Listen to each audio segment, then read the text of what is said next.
You're listening to Critical Mass Radio. Now, it's our turn. And good evening, good late evening for some, and good morning for others, or good afternoon. That's the joy of doing the worldwide thing, 24/7, 365. I kind of mean that literally, too. It's allegorical, but I mean it literally. Yeah, welcome to Outside the Box. I'm your host, or hostess, whatever, Kate of Gaia. Yeah, another interesting day. In this wild and wacky and wonderful allegorical little nightmare we call home, Earth, whatever you want to call it. But, one sec. Boy, people love to, there we go. Hello, AJ, just got you on Skype there, so let's get you into the Love and Stuff room so you can have some fun with everybody. Again, let's start off with that. For those interested in getting into the inner loops and with all the people hanging out in Skype, and there are many, hundreds of us in the room now, just get a hold of me, or if you know anyone that is in the Love and Stuff Skype group, yeah, they can bring you in as well. But if you want to contact me direct, I always like being able to get in touch with people one-on-one anyway. You can get me at Skype at katie.renee.thompson. That's KATIE.RENEE.THOMPSON, and of course Facebook. And you can Twitter me too. Not sure what the Twitter is, Kate of Gaia or whatever, but Facebook you can get me at kate.renee.5, slightly different spelling on Renee. KATE.RENE.5, the number. Okay, so that's no excuses why you cannot get a hold of me. I love all these posts that come up. Oh, and by the way, Faisal, I'm having to constantly untag myself from fear porn posts that you love to tag me with, so I would ask that you stop doing that, please, because the last thing I want to do is, I appreciate all my friends. I just don't appreciate litter on my page, especially things that promote some negative energy, be it pictures of Illuminati or any of those other clowns.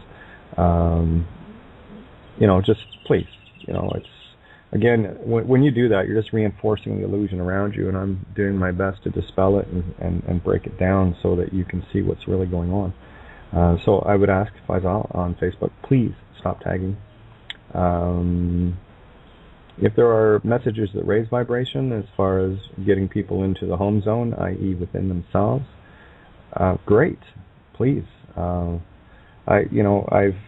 spent a lifetime dealing in fear porn on radio and off radio, of course. So, yeah, I've seen the contrast, don't need it anymore, and that's a request to everybody, please. I'm very particular with what you put up on my walls in my home, and fear porn is definitely not the artwork I like. And wow, you guys are, I don't think there's a day goes by that so many of you just amaze me and blow me away with just your energy and the things that you share. Just so you know, they do mean the universe to me, literally. So thank you for that, and I will pop over to Facebook and share a couple of things with everyone. And hey, Angela, let me get you into the Love and Stuff room. And everybody say hi to Angela. Here she comes, and bink, there she is. So everybody say hi, Ange. Anyway, I am. Oh yeah, it is Kate of Gaia for Twitter. Thank you. I got it right. Yay! Blonde Irish bimbo, unbelievable. But I have a few pearls that I like to share. And one of the things I enjoy most is knowing that when I share these pearls, they're not being cast before swine. That in itself is beyond wow. Because a lot of things that I've talked about through the course of my life, my little stint here, obviously fell for many, many years, decades, on deaf ears. And again, we're in this together. We do this together. I had a great chat with Vicky today. One of the joys of just going to have a coffee with Vicky is you don't generally have to say a whole lot. It's just you don't have to. It's I get it. Just hang out in the aura and just Yeah, I get it. It's all good. So a great big thank you to Vicky for that. My weekly respite, as it were, to just go and kind of hang out in another aura that it's, I got to tell you, and I know you've experienced this as I have. It is just nice to sit with someone where there are no expectations. There is nothing they want from you. There's nothing they need from you. It's just you're there, and that's all it is. And it's just like 0 point neutral. And those are the beautiful places I like to be. And so a great big thanks to Vicky. And yeah, there's really not much to say. There's that no words thing. But I'm just going to head over to Facebook for a sec and do some shout outs. Hey Otis, I know you're always here. I love you. Love everybody. Andrea, I see you. John S. in the UK, and of course Kath. Oh, 4 indeed. Yes. Are we playing golf now? 4. But and Scott, of course. Thank you. Yeah, Saturday Night Philosophy Boom. Well, we're hoping anyway, right? And of course, AJ, thank you so much for the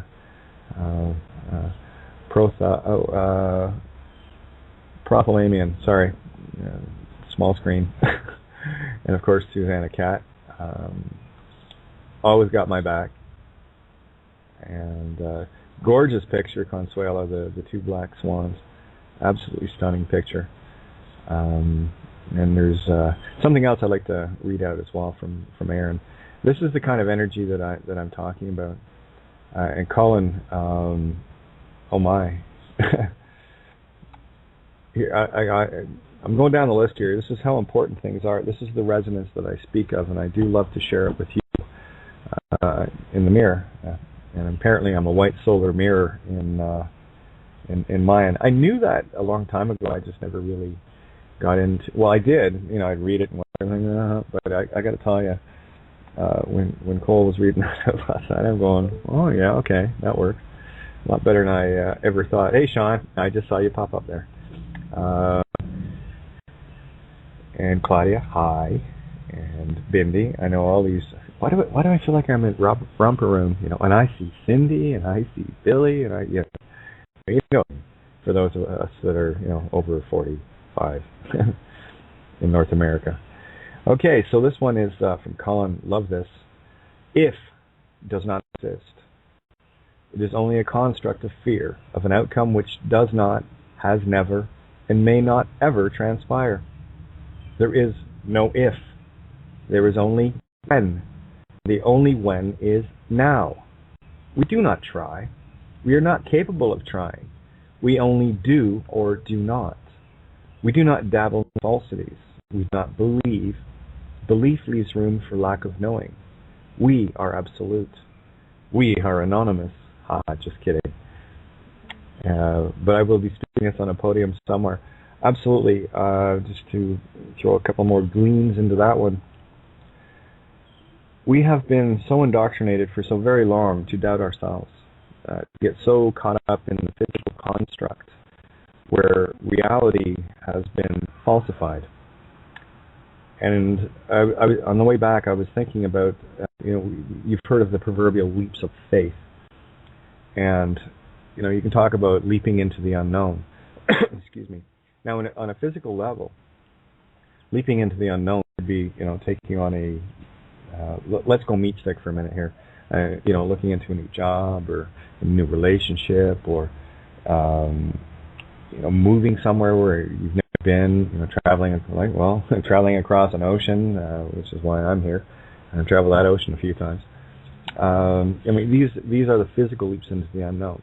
The real leap for me was looking for those things that cannot be seen.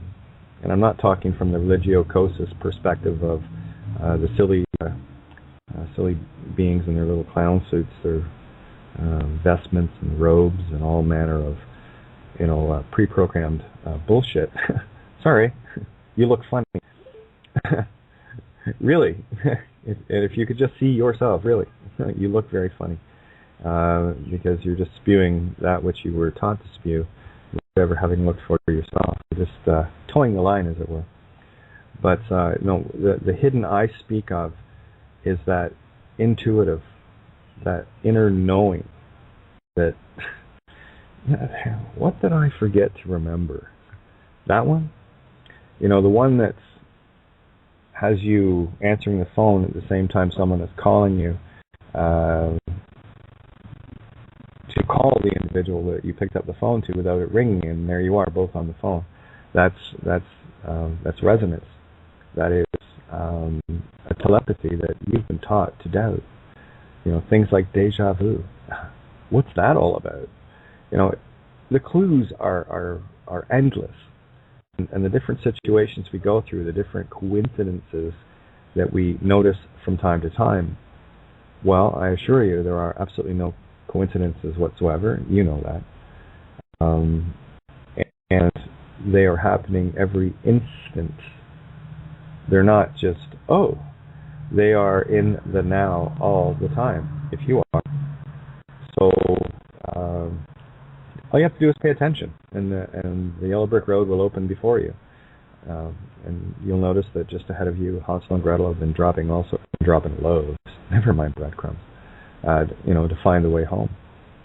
These were the breadcrumbs that you left behind in the future of the past present moment. So when you get there, when you get into that beautiful stillness of self, that's when you're going to start seeing these things. We get caught up in the day-to-day distractions. You know, I love being the observer. Anytime I'm out and about, just to see how incredibly rare you are. I was saying that to Vicky today. Do you see how rare you are? Do you see how incredibly few? We don't need many, that's the thing. But we are the few. You know. Never in the field of spiritual combat has so much been owed by so many to so few. Screw you, Churchill, you warmongering piece of shit, Rothschild go-to boy. Anyway. I just thought I'd share that just because it was, coincidence. But, and again, there is no such thing as history. Everything is allegorically now. And, Zoe has a very unique perspective in that. Well, go figure, Gemini. Oh, and a couple of happy birthdays to go out tonight. Excuse me, because I'm not always mindful. I do my best. I've got a couple of things going on. But great big happy birthday to Terry and Bolton. And, of course, Mary Croft out west, fellow Geminis. And there's Martin. And I'm not sure when MJ's is. And I'm not exactly sure when Zoe and Gary's are. Imagine that, two Geminis together. Whoa, party time. Anyway, just a little shout out there. But let's get back to the game at hand here. Yeah, these coincidences and these intuitive feelings that we have been so indoctrinated into looking outside of ourselves for answers. You'll never find an answer outside of yourself. I promise you that. I tried for years. I looked and looked and looked and looked, and I didn't find anything. All I found was more and more illusion and more beings caught in that illusion. Whether they sit there and argue politics like it matters or argue economy like it matters, like all of this stuff is just utter nonsense. And that's when I was listening to a couple of guys today talking about politics, and that's when I looked at Vicky and said, "You know how rare you are?" And she went, "Yep." So again, when you know how to look at things, you look at it from the allegorical perspective, right? So again, as above, so below. And I was on a train. Oh yeah, history and how it's all happening now. Everything is in the now. I just remembered there too. I found out today that Tony is hosting his own show. I didn't hear no one talking to me about it. I just caught wind that he was. I wish he'd let me know, and that way I could promote it for him. It's just the kind of bitch I am. Anyway, as far as I know, it's from 5 to 7 Eastern Standard, which would be 10 to midnight Greenwich Mean Time. That's my understanding of it. So if I get any more information, I'll be more than happy to share that. There you go. Where do I want to go? Oh, yes, I was going down the list of beautiful pictures. And gorgeous shot there, Colin. Thank you so much. And Aaron, this is a beautiful quote. There's a certain stage you reach where your intent is to only speak your truth, not convince others of it. You begin to realize that everyone has their own path. In other words, you cannot convince a baby they should be walking when they are at the stage of crawling. To convince them of that truth is irrelevant. Baby steps. This is the whole thing that I keep reinforcing. People, see, we've been so indoctrinated also into a drive-through mentality. There's an allegory for you right there. What is a drive-through? Well, it means that you use a whole lot. It's very convenient. You use a whole lot less effort, and it also teaches you how to be extremely impatient. Remember the good old days when you actually had to park your car and get up and walk across a parking lot, and go in and wait to be seated, and then you make your sit down, and you have to wait for the waitress or waiter, whatever this may be, would come up and take your order. And then you'd be waiting another 5 or 10 or 15 minutes, depending on where you are, sometimes up to a half an hour, whatever. And then they'll come out, and you have a great time sitting around talking with everybody. And, no bitching and no whining about how long it took. Well, sometimes, you do. It depends on the restaurant. Especially when you see people that were after you getting served before. That's kind of what I'm talking about. But again, there's another, program, or you watch it. No, instead, here we are at drive-thrus where they have the timer. If you've ever seen them, they're quite funny. Where how long you've been waiting in line: 2 minutes and 12 seconds, and 2 minutes 13 and 14. And typically by about 2.5 or 3 minutes, you're getting pissed off. Yeah, well, it was a fast food, right? Now take that and layer it into truth. People. That's the thing about truth. Truth can be told. It cannot be spoken. It can only be realized. Right? So getting back to what Aaron's post was about, let me just scroll back up. You've got a lot of people that you're dealing with that are, even the ones that claim to be awakened, that are still waiting at the drive-through window, and they're honking the horn, they're stomping their feet, and they're getting into all manner of stupidity like court games and not seeing the illusion of what it is to keep you in conflict. I'm going to reference some of Robert Ote's work. I believe it was Robert. Not sure who Danny stole it from, but I'm pretty sure that's Robert's work. It's talking about the right and left brain, one side colored red, one side colored yellow, or not yellow, red and blue, right? So let me give you a couple of things to look at allegorically, just to show you a couple of different things, from one cosmic and one everyday. Now, if you think in terms of red and blue, well, we can talk about the matrix. Do you want the red pill or the blue pill? Well, the thing is, you got to take them both. That's the thing. To get them into balance, you got to neutralize, yeah.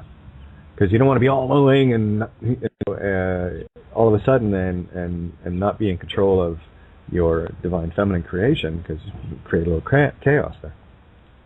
So there's one example. Another one would be go to the Hopi prophecy of the red and blue Kachina.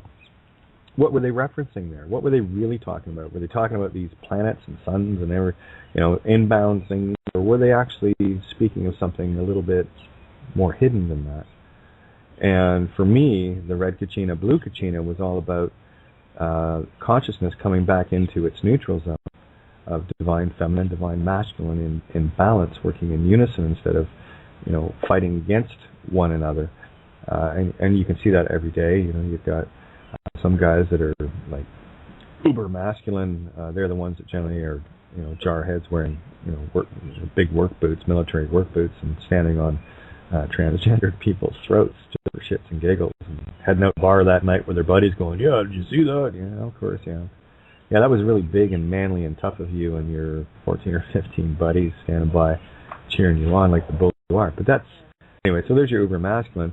And of course you have your uber feminine, which Is he overly emotional and won't listen, kind of individual?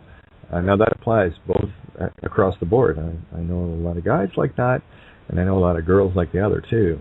So, this is about bringing it back into balance. So, what is red kachina, blue kachina? You might want to look at the reference in the Hopi prophecy again with different eyes. Another example of it as well, the red and the blue in conflict. You might have noticed that at some point traveling along and going a little bit too fast for some jarhead's liking. And the next thing you see is this conflict of blue and red, back and forth, back and forth, back and forth, back and forth, back and forth. And the observations that Vicky had brought in allegorically. Well, isn't it interesting that when you're looking at this flashing red and blue of a car way down the road, it has a hue of purple. That's what red and blue do, right? Does purple mean anything to anyone? Maybe crown chakra? That once you get your red and blue into balance, the hue of man changes, the color, right?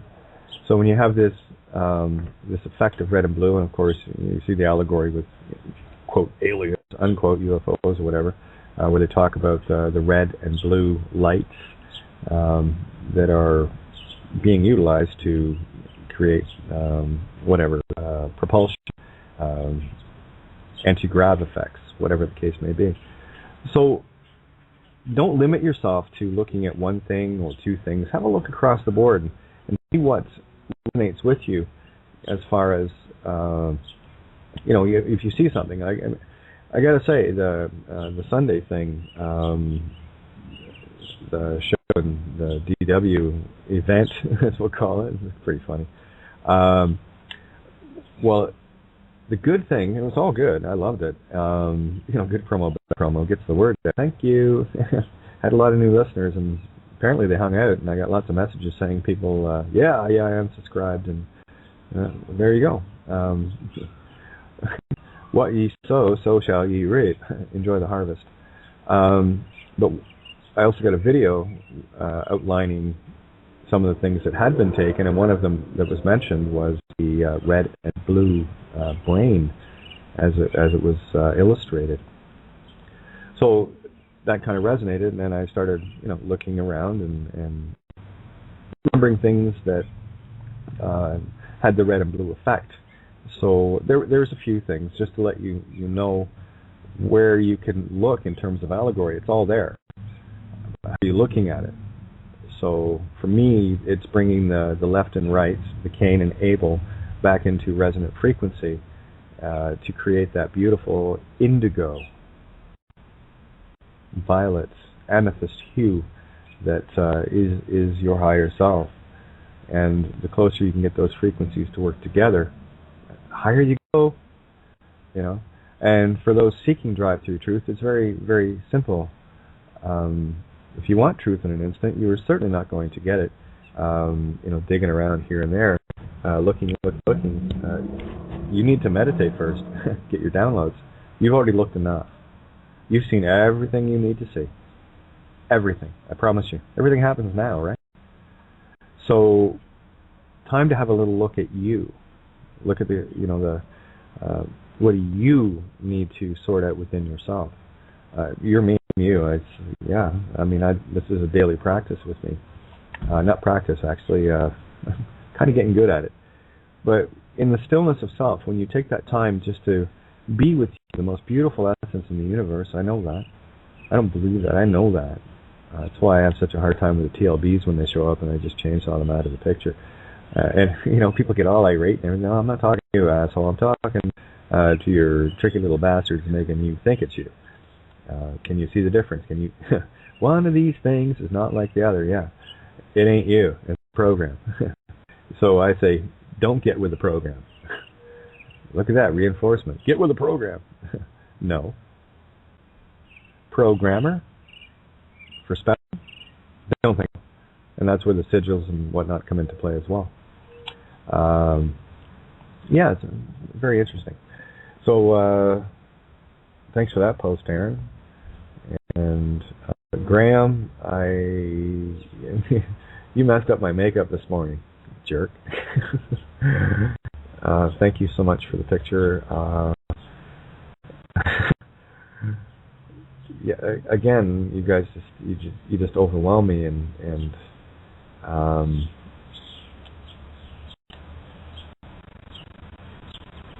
it is so wonderful to be humbled the way you guys can do it, and I can't be more grateful. You see, and I know, having talked with Ninja,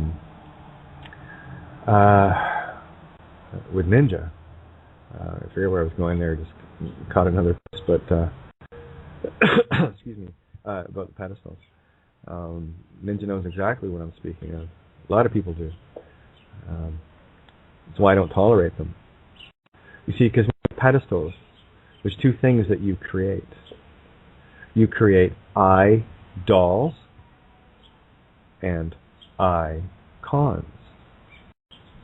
You know, I've seen these pop up recently as well. Not so much the I-dolls, right? When you understand what a doll was about, it was to replace the sacrificed child back in Babylonian time.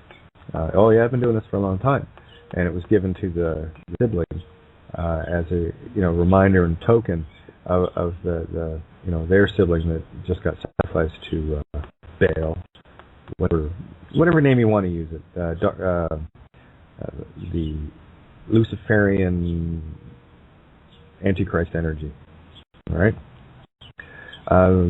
Same thing with birthday candles. The whole idea of that is lighting a pyre. Same with barbecue. When you char your meat, that's the whole idea of burning flesh. I mean, these are all symbolic, and they're very, very telling when you have a look at things. Mind you, I gotta say this. There's a lot of stuff that I just mentioned that I haven't looked at for a very long time. This is going way back in the research to try to put some dots together. So there you go, idolls, right? That's idol, idol worshiping, right? American Idol. Right? I want you to look outside yourself to worship, something external, something physical. Oh, I wish I was like them. Oh, I wish I was this. Oh, I wish I was. So be that, right? I be that every day, and it's a constant struggle and battle. Ask Vicky, she'll tell you. Icons, right? I with or without. That's the thing. Con artist. When you're trusting your eyes, you're being conned. But you can also be the conning tower and see above all else to look for what's hidden. And I've said it many times. If because you can't see it doesn't mean it's not there. And I know you've experienced a lot of crazy things in your life that you probably wouldn't want to share with a lot of people because they'd think you're nuts. But never mind. You wouldn't believe me anyway, right? That sort of thing. Yeah, you've been through them. You've seen them. I've talked with many people, and I've had my own experiences that if, in the same night, if I tried to share some of these experiences with, the really sleepy ones, the ones that are still crawling. Oh yeah, I jumped up and down two sides of Sunday. What's wrong with you? Well, I'm not stuck in the illusion.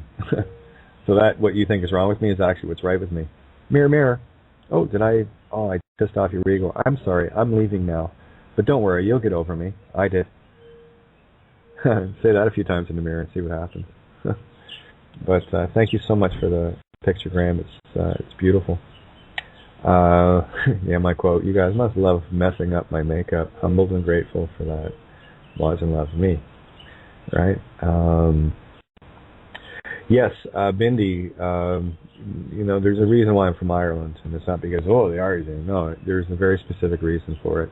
It's allegorical, and of course, Leda and the Swan, yes. Excuse me. I'm not sure if I shared this last night, but I posted the link to the Summons of the Dead on Facebook. With a little note to it. I posted it in Katie's Cove. Anybody that wants in there, just tag me, and I can add you to that room. But the tag that went with it, you can grab the the link. And thank you so much, Nav, John. Ninja just let me know that you had turned all of the Word documents into a PDF format. So we're going to have both PDF and Word documents. Thank you so much. This is the kind of stuff I'm talking about. That we do it together. Not everybody likes Word documents, and at least PDF is pretty much across the board because you never know which version of Microsoft you're using, and Word documents you just can't open. It pisses me off royally. Well, not, you know what I mean. It's like, oh yeah, here we go. Wasn't meant to read this. Click, recycle. But here it is. Here's the little hair that I put to it to share tonight as well. There are but the walking dead in Babylon, those who serve and lust for the material whore and bear the mark of the beast. I, who shall not be named, carry no such mark longer. Awaken to the allegories of the now moments we have been so well trained to miss in our blood. There's no love in vengeance, jealousy, lust, greed, pride, and only the corrupt pain illusion of material power of title or office, robed or naked. We are torches to light the way home, for we were them once. This is their summons for those with eyes to see and ears to hear. This is my light in the darkest void. Okay. You are the brightest shining points of light in this universe. And if I do have a life mission, Miss Ion, it's just to make you aware of it, just to show you. And yeah, Bindi, you've had some pretty good posts. Funny thing that you're in therapy. roll your soul, indeed. But here, let me get over to the board in case people have their hands up and want to jump in. Please, by the way, this is open forum. I say it every night. I love when you guys come in because I never know where the topic's going to go. And oh, by the way, where's Rosanna? Yeah, connection failed. Yes, I can do that, absolutely. So, and I'm not sure if Eric got on the board or not. It's just when I bring people into the call, it just opens my Skypes. Here we go, Rosanna, and I'll bring Eric in as well. Sorry about that, guys. Didn't mean to miss you. I'm with the head down, eyes closed sort of thing, right? So, hello, Rosanna. How are you? Yeah, hi, Kate. Oh, my God, you're on the show. Oh, my God, yes. Oh, no. Panic. I'm just trying to bring Eric in here. Can you feel the pressure? Can you feel it? Yes, fantastic. Thank you, Kate. Thank you for everything you're doing. Thank you. Thank you for the purpose. Mirror, mirror. Isn't that neat? I'm using my iPad, and the sound is very low if I do not use the boxes. But I think if I mute the mic, is no problem, right? Yeah, absolutely, yeah. That's what I suggest anyone that does come into the call. If you're not talking, please mute. Okay, I'll mute now. Okay. I think we had our first toilet last night or the night before, so, please mute. We don't need that. Yeah, we do. It's actually kind of funny. Okay, I'll mute. Talk to you later. Okay, well, feel free to jump in. That's the whole idea. I will. Okay, thank you, Kate. No worries, love. And we got you, Eric, yes? What? Oh, Eric, I'm just seeing if I've got him. Oh, okay. His connection. Eric, are you there? He must be muted. Okay, good boy. Good boy. Love it. Are you somebody telling that joke in there? Hello. Hey, there you are. How are you?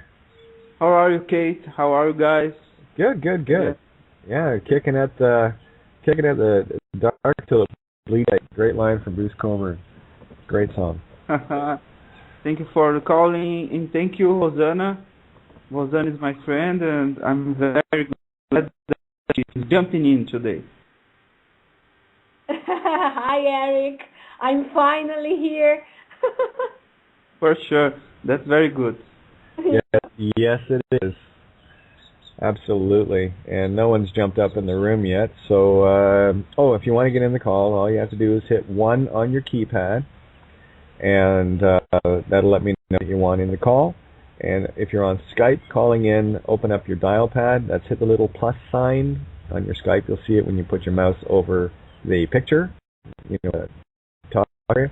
That box, just hit plus sign. It'll open up another menu. Click on Show Dial Pad. When the dial pad shows up, just hit 1, and that'll bring you on. Okay? And Amelia, thank you so much. I got to tell you, it's tough to keep up with you guys. It really is. Thank you for great comments. No worries, got all of it, and I just want to get on to it. I got back here again at 6:30, so it was just a little rush to get things going, but there you go, there it is. And of course, all you chicken shits aren't bothering to tap in here, so what I think I'm going to do here is toss a tune on, and I'll come back on the other side and see if anyone's brave enough. Oh, by the way, Vanessa, I took a drive down Ave. There was someone dumping dirt, so I couldn't get around the corner there. But just let you know, I was literally almost in your backyard today. So just running a clock. So there you go. Ha ha ha. Anyway, I was going to text you to see if you were about, but like I said, the guys with the dirt truck kind of blocked the road. There you go. The things we see and do, right? And I got to see my puppies today too, just through the door. But per Fresno, he just has such a look about him. I don't go there to to stress him out, but you can see it. It's Anyway, there we go. Yes, Bindi, I saw your comment there. You feel a painting rushing out of that pic? No doubt. That is a gorgeous, gorgeous picture. 2 black swans flying in the sunset above and behind them. Just gorgeous shot. Black swans. What's that all about, right? And just a little note from Swan. She's lining up Andrew Harvey to come on and have a little chat with us. And that's looking like it's going to be tomorrow night, 7 to 9. And of course, in Australia, that's Monday AM, right? And Andrew Harvey is the founder, director of the Institute of Sacred Activism. So should be an interesting show for sure. So I'm looking forward to that. Who was asking me today about guests, and someone was asking me about that. Oh no, it was I was talking to Santo a little bit after the show last night. 2 days in the air, and he sounded absolutely bagged. So it was nice to have a few minutes to chat with him, and he was asking what, it's been an interesting month, yeah? What kind of guests I'm having on. I said, well, actually, everyone listening are the guests, and they can show up whenever they want, right? So having a guest on, it's not, for me, counterproductive. It's just not something I really feel the need to do anymore. And whoever shows up, I'm waiting for word from Tobias, so I'm going to give him another little Skype to see when I can get Tobias on, because I love his rancher. He has the puppy at home. So in that little note, I am going to do this and play a song. You're listening to Critical Mass Radio. Now it's our turn.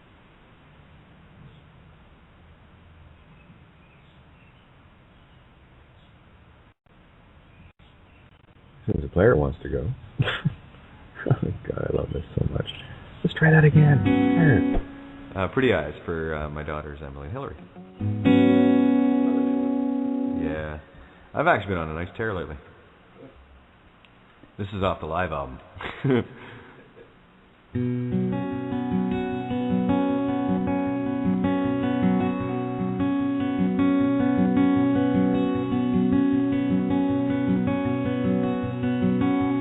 Pretty eyes, amazed and filled with wonder, what a friend I have in you. pretty eyes. What a spell I'm under, so much so there's nothing I won't do. Since you showed me there's more to you than meet your pretty eyes. There's more to you left to find behind those pretty eyes.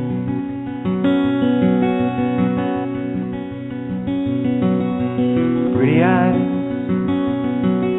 your smile incites affection, melts a heart, and heals this old one too. Pretty eyes, the window's left wide open, lets me come in from cold to feel brand new.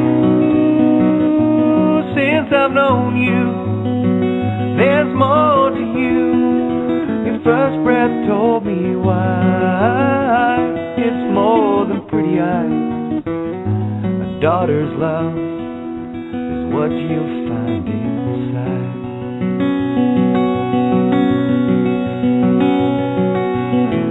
Now close your eyes with kisses of a butterfly.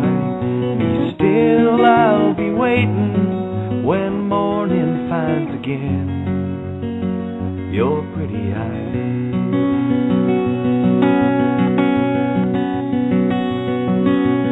Pretty eyes, what a spell I'm under, so much so there's nothing I won't do. Since you showed me there's more to you than meet your pretty eyes. There's more to you left to find behind those pretty eyes.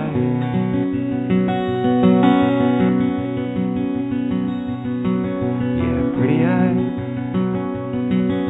amazed and filled with wonder, what a friend I have in you.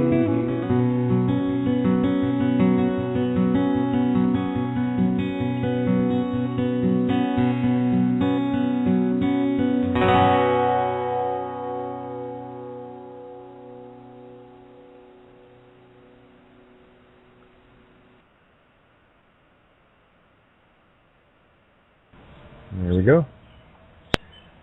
Of course, wouldn't be complete without.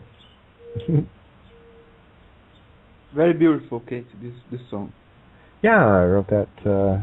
My oldest daughter Emily gave me a glance, and that was it. Puked that one out in about 5 minutes. Yeah, it's interesting chord progression too. It's amazing. Oh, I picked up my guitar this morning, and gosh darn it, she didn't give me a song. I haven't finished it yet, but it's there. It's in my head, so it's not going to disappear, which is kind of cool. So yeah, the waves are back. So it's time to hit that beach again, huh? But what's on your mind, guys? Can I say something? Just did. Oh, you love me, I know. It's a bitch. What's hurt you? Mirror. Yeah. Yeah, what's on your mind? Today I start the pee therapy. Oh, good. Yeah, it was fine. Yeah, told you. Yeah, so I drink all days, every day. I loop 60 to 70%. Just depends, especially if I'm traveling anywhere.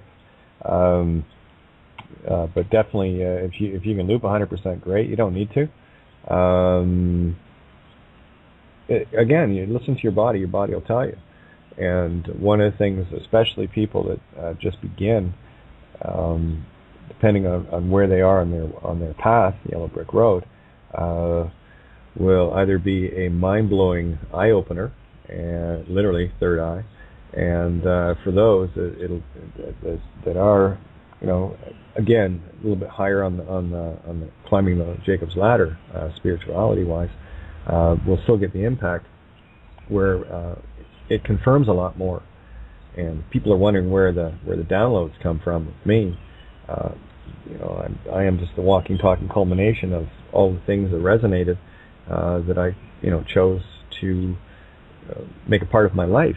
And again, for me, it has to feel right. And then I go to the tricky little bastard and say, yeah, okay, that's logical. Again, this is where the TLB left brain, although it's the masculine, is fraught with emotions. That's where the emotions are manifest. So there's a lot of confusion in the left brain. It's got both aspects in terms of emotion and analytical. Yes, your right brain is your divine feminine emotional center. But you've heard people, the ego, it goes batshit crazy sometimes. And and by the way, Susanna, absolutely no worries. The one I played last night, it's called Like an Angel, which you can get. Just go to kateofgaia.wordpress.com. Zach why can't I think of it? I will. Put all the tunes into YouTube format, and they're all available there. Thank you so much, Zach, for everything you do, every show. And you give them titles too, which is great. That way, people, when they're on YouTube, they can go, that's what this one's about.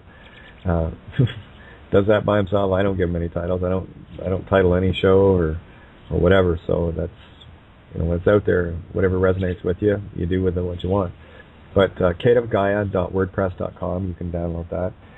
Also now PDF files of the writings, and of course there is, for those that don't have it and want to have their own digital copy of the Black's Magic Law Book, the Supreme Code Book, Bible, whatever. It's there as well. It's 100 meg download, and some neat things happen when you copy and paste from it. When you're following your yellow brick road, you'll see that for yourself. It was just too mind blowing for me too many times. I go, oh yeah, okay, I get it. It's all magical.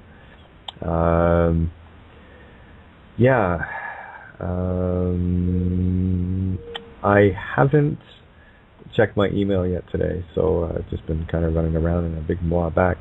And I think I did the shout out for Aaron last night, and Joel, and your words that you guys share is just incredible. And I don't need to be right, but you proved me right. This resonance thing is just going off the grid, like literally and allegorically. You guys are walking magic. It's like I was talking yesterday about living in Harry Potterville, which I've called this place Harry Potterville for a long time, or Oz, whatever the reference may be. And the coincidences, just coincidences, these synchronicities that occurred yesterday early on, just confirmed a lot of things for me, things that I was meditating on, literally. And lo and behold, the universe called, literally, myself. Okay? So I got the allegory in it. It's pretty cool. So it's time for this to go to the next level, and this is going to the world stage. Been there twice before on a grand scale. Third time's the charm. So I'll see you on that very level plateau, eh? Yeah, stranger than fiction, I will say that. Definitely stranger than fiction. Looks like my Facebook is frozen up again. Oh, area code 604. Sorry about that. I was scoping down Facebook. And I'm only running... normally I'd have two computers going, my other laptop, but I just got too many buttons to push on and off the air. Area code 604, what's on your mind? Well, hi, Katie. It's Patty from Vancouver. Oh, wow. Why am I not recognizing that number? Maybe you're not supposed to. Maybe not, but okay. Patty, all right. I'm so happy you called in because I know you've been in Download Central as well. And by the way, for everyone listening, Patty is one of the very few, very balanced, found-heard light and dark Taurian that I know. There you go. There's a miracle right there. One up for the Taurian, okay? So what's on your mind? Eh? Yeah. Well, thank you indeed. Yeah, because the badder we are, I got to tell you, the harder we fall. Yep. And the good news is we are on our way home. No more pitfalls. You know what? As you know, I've had to smoke pot to get the synapses going for me, and it just really takes me to where I need to go. And I actually had to go out today at about 2:30 and do a infrared sauna just to get rid of everything, because I'm drinking my pee, and it's just like, holy shit. And so I did that, but by doing that, this whole, I'm very, because I've got a horse that's powering me. My Chinese is a horse, okay? Right. So there's my power, and I'm a bull, stubborn as hell. So, you put the horsepower of a horse behind a raging bull, there ain't nothing going to take that puppy down, right? And well, it takes a bull to kill a bull, right? So just like it takes a dragon to slay one. So yeah, again, that's what I mean. That's what I said. You stepped into your design beautifully. Thank you. Well, thank you. Well, in order for me to get there, what I had to do was slow down. Now, I got to tell you, I guess we all have our own cross to bear in that sense. But for somebody like myself to even think about slowing down was the most painful thing I've ever had to do. It's taken me this long, 9 years, to almost to figure this out. So, in doing that, what I had to do is I had to take this time off to. This was just myself forcing me into solitude, forcing me into like a coma, so that it would shut down my brain. Plus, I was diagnosed with attention deficit disorder with hyperactivity. Go figure.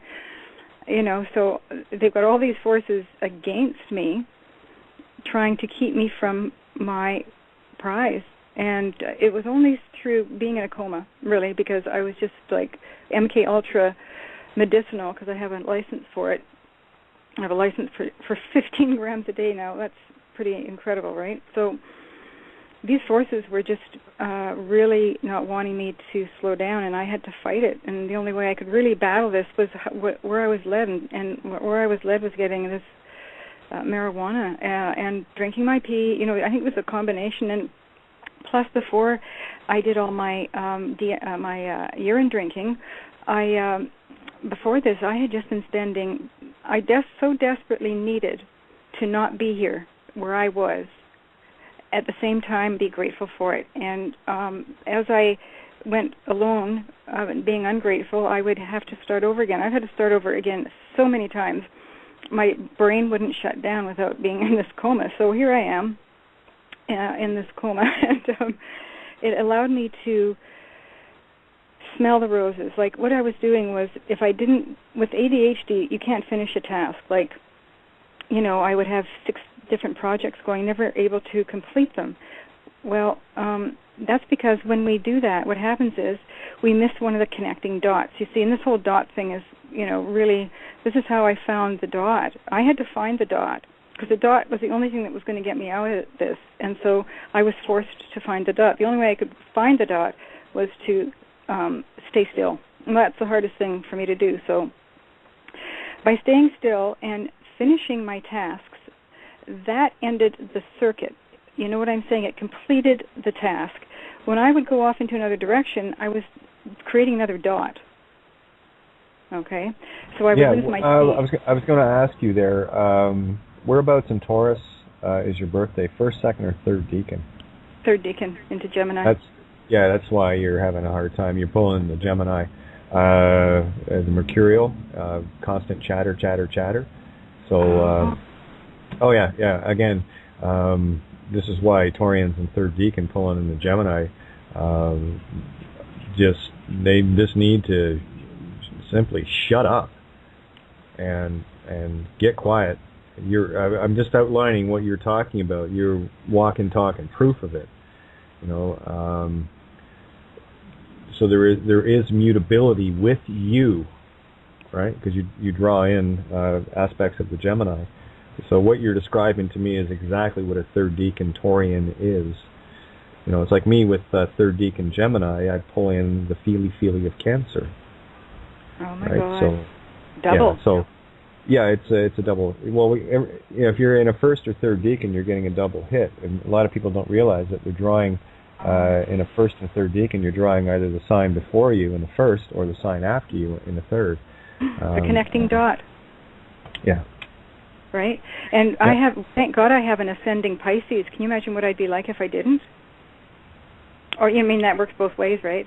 I guess. Yeah, it does. I'm glad you said it. That can. Well, you know what? I have to think. I know, but see, when you're at my mindset, you have to see everything positive. Well, because it's the way out. Your Piscean ascendant. Well, Pisces is all about I believe, and what because you have it as an ascendant, you are choosing to see its mirror of I don't believe, and you go for no, right? The Gnostic go for the knowledge. So just just sharing. No, that you're spot on. Just observing. Absolutely spot on. So I think that's how I think I'm just repeating this. I kind of have to. I've already come to the end of the story today. Now I've got to backtrack to where we kind of left off because I want to kind of take you on the journey if you want to know. I mean, that's the only way we're going to find the end result. I have the answer. I guess there must be other people too. I mean, I don't know. Mm-hmm. So what I was going to do, remember today, Katie, I emailed you that link to, now get this, the name of the song is The Eye of the Tiger by, guess who? Survivor. Now, the 144,000 are the survivors, right?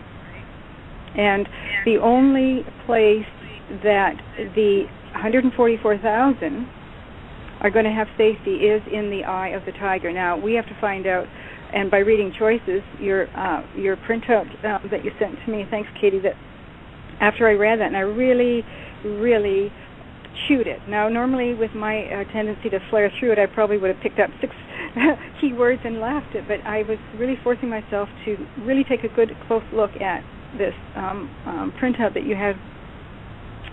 And by doing that, what I did is I found the eye of the tiger, because by me looking at this and saying, okay, you have these two choices. You have the rock and the hard place. But that's only because somebody told me I had 2 choices. Now, that's the information that I took from it. Now, that's what I'm taking. Maybe that's what I needed to take from it. And I'm saying to myself, well, no, I don't have to choose either. All exactly. I have to choose is to be in peace. And one thing I want to clarify, when you talk of the 144,000, let me give you the allegory. What you're dealing with there is 9 consciousness. So what we're talking about is the surviving consciousness. Oh my God. Well, that's the 369, right? And I did mention to you in the Skype that Summons of the Dead was 96.3 kilobytes. And do you hear the train going off in the background? That is a message about a trumpet. Yeah.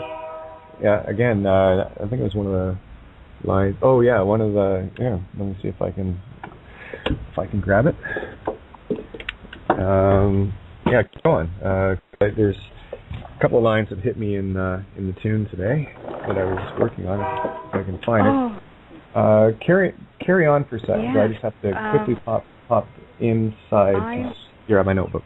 Go ahead. Okay, because you know what I did? I was sort of looking at the eye of the tiger because I didn't know what the eye of the tiger really was, and so this leads me back to this dot again. Okay, so this is the dot, the original dot that I'm heading back to, I think, anyway. And so I started looking at the definition of the eye of a tiger. Well, I was immediately taken to a lot of the Chinese interpretations, and I broke it down. It's just this whole journey that I'm now backtracking and trying to find out how to get back to our roots, right? So I spent a couple of days doing that, and by doing that, I found out that I found out about the eye of the tiger, and it's sort of been the thing that kept me on this journey. And so I pulled up the song Eye of the Tiger, and it just so happened to be written by Survivor. Right? Just a coincidence. Just a coincidence. So yeah, just a coincidence. I'm thinking, okay. And it's been one of my favorite songs. That in Africa, those by Toto. Oh my God. Oh, by the way, Halfway Home. I did a remix on it with same rhythmics as Africa. Oh. Yeah, it's killer actually, the newer version of it. It just drew on that pulsing energy. But here, I'm just going to read something to you, something that fell out of my face this morning. I got the chorus more or less. Well, no, I just have to arrange it a bit better. But I can hear the song in my head, so it's there now. I feel a little stronger now. My life is just a story, nothing more than allegory. Won't be much longer now. I see no need to worry, no longer in a hurry. Face my shadows in the mirror. It's getting so much clearer now. Now here's the line that came after it. I hear the trumpets calling, the walls of Jericho falling. Mm-hmm. Right? So there's your trumpets. Yeah. Interesting, huh? Just a coincidence. Oh, Katie, this, I knew as soon as you read that this is like, I knew this was all, I knew all about the walls of Jericho, and I knew all I needed to have was the affirmation I needed to hear, because I was given the seventh trumpet. It was a prophetic reading that was given over me a long time ago now. I just didn't, I kind of was excited about it, but didn't really research it. It was just one of those things, right? And then as I got closer to this day, I've really been having to investigate what that means, you see. And so here, this is why I guess I'm so sensitive, subconsciously, to the noises in the background, because the trains were representative of the trumpet. Yep. And they're loud. And they want to be noticed, right? They want to be noticed. It's like that's how I look at too the fear in our life. It's just something wanting to be noticed, and if it takes whacking us over the head to invite them in, right? That's what they're going to do. And so, well, that's it. Absolutely. And did you have to talk with Miranda the other night? I did not. No. Oh, Miranda, your mic's open. I think you already know that. How are you doing tonight, hi, kiddo? honey. Yeah, I'm good. Hi. Patty, I so wanted to catch up with you because you blew me away the other night, and I was so gutted you weren't there last night. But I wrote a lexigram this morning, Kate. Well, it's just a coincidence, Miranda, in the timing, that's all. And I'm just so glad Patty's here because I think she might like it. I'll take anything at this point. Okay, so it's a lexigram of outside the box. Oh, my goodness. Uh-oh. I know. I tell you what, I hope it's I still got a tweak, but it blew me away, and also what we were talking about last night as well. So here we go. Outside the box, 666, ... She hid out, boxed inside. She shouts out. She exits the box. She is out. She exists outside to be. She is both. She is he. He is she. Ice, if. This duo, this duet is outside the box. Shout out to us. Soothe us. Host us. The best host she is. She is outside the house. The outhouse studio. Shout out. Dot the I's. The eye teeth. She busted out the box. She busted us out. This shoebox.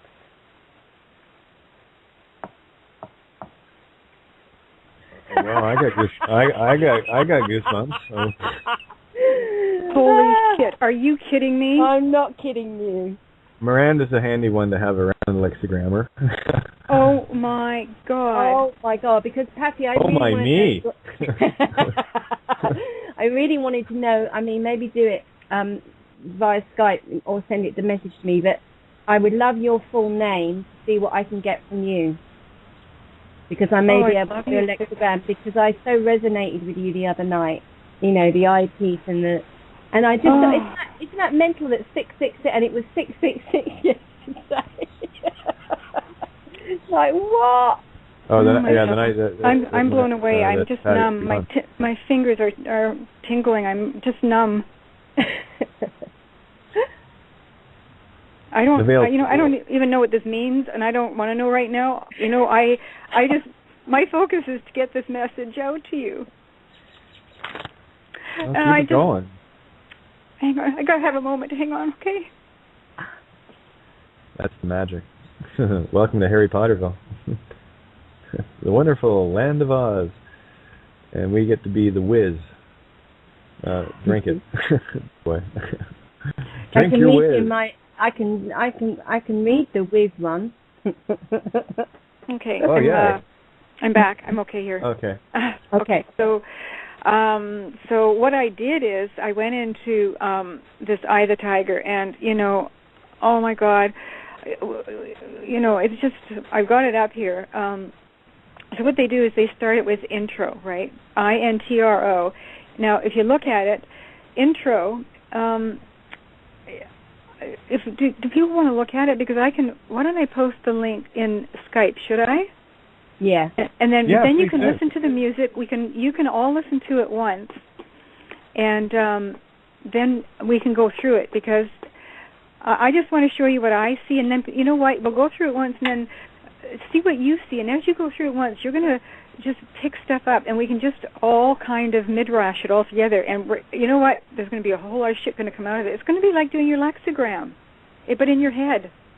But what is your tag on Skype, Patty? I'm Patty Woods, but I'm not in yet. I'm just going to open it up. Okay. Yeah, I'll pass it over to you, Miranda. If you give me her full name, because I want to lexigram while she's talking, because it's much easier when I can hear somebody speaking. Can I tell you, or should I do it private? What is the difference? Well, no, it doesn't matter. I mean, if you don't mind saying it on the air, that's cool. Oh, I don't care. So my birth name is Patricia, Patricia.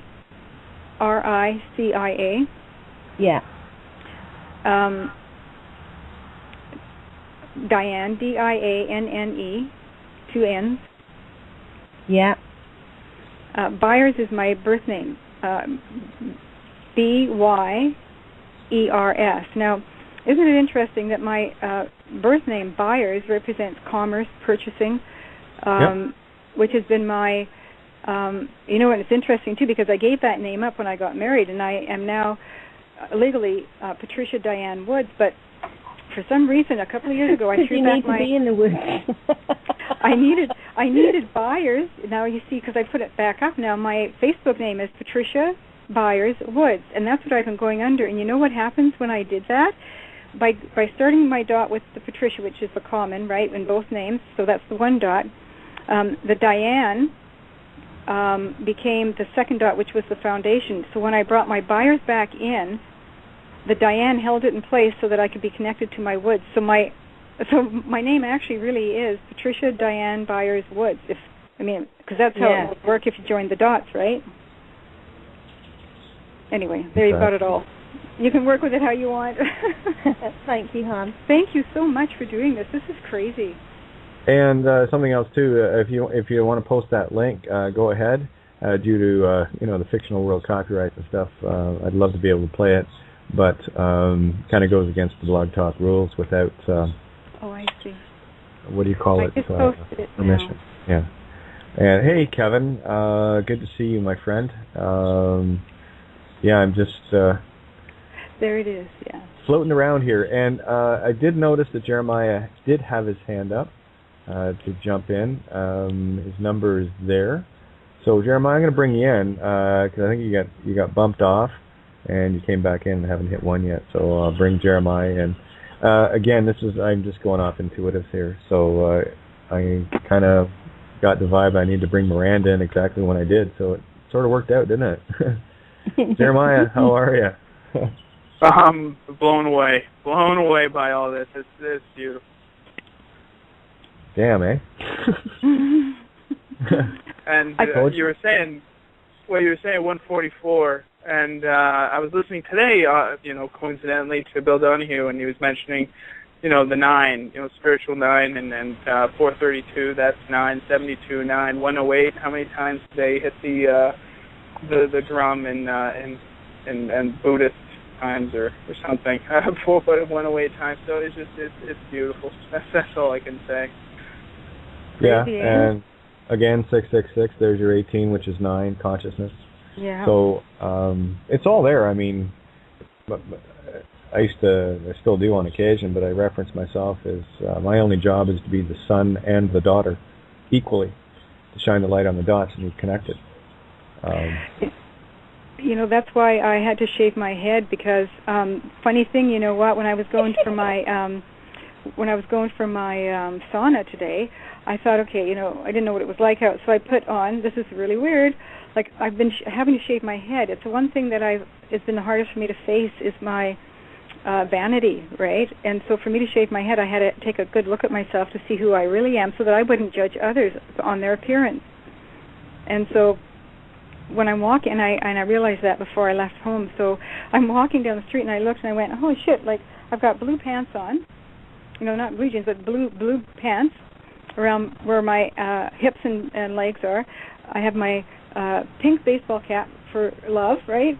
Pink top for pink and love, and female, and I have my pink sandals on. I'm walking head to toe in peace, except for the middle part of me where it's male. There you go. And I got a shaved head, which is the male part of who I am, which I've never wanted to look at, or really got along with too well, actually. When I shave I've done it twice now, gone completely bald, and I feel absolutely beautiful and totally feminine when I've got no hair. Really? And I've never felt that before, and I absolutely love. It's hard because I keep wanting to do it again. Desperately want to shave it all off again because I love it. Well, you know what? This might be then Miranda too, because you know what? But I just kept asking why? Because I really hated shaving my head, and it really was something that it was the fear I had to face, and so I walked it out. And it's either because of the obedience that I'm getting these downloads, because shaving my head was one of the hardest things I've had to do, and it really took a lot of courage for me to walk it out and accept it. This was huge, and this only happened, today. Once I started drinking my pee, I started to understand who I was, because I had done a whole lot of DNA repairing, just really a month probably solid, because I don't really do much during the day except sit here and try to learn the truth. So I have had many hours of DNA repairing through the YouTubes, you see. So by the time I got my pee circulating through me, my DNA had been repaired a whole lot, like a whole lot better than had I not. And I tell you, there were days that I would that's all I would do, 7 hours. And I'm telling you, that this is the bull in me. This is like, I'm going to get what I want. I'm seeking the truth, and I ain't moving until I fucking get it. And that's what I did, right down to shaving my head. Now, I either had in my own mind, I said to myself, the reason that, and I started looking at monks, why would it be that every bottle of wine I've been buying lately is called Grey Monk?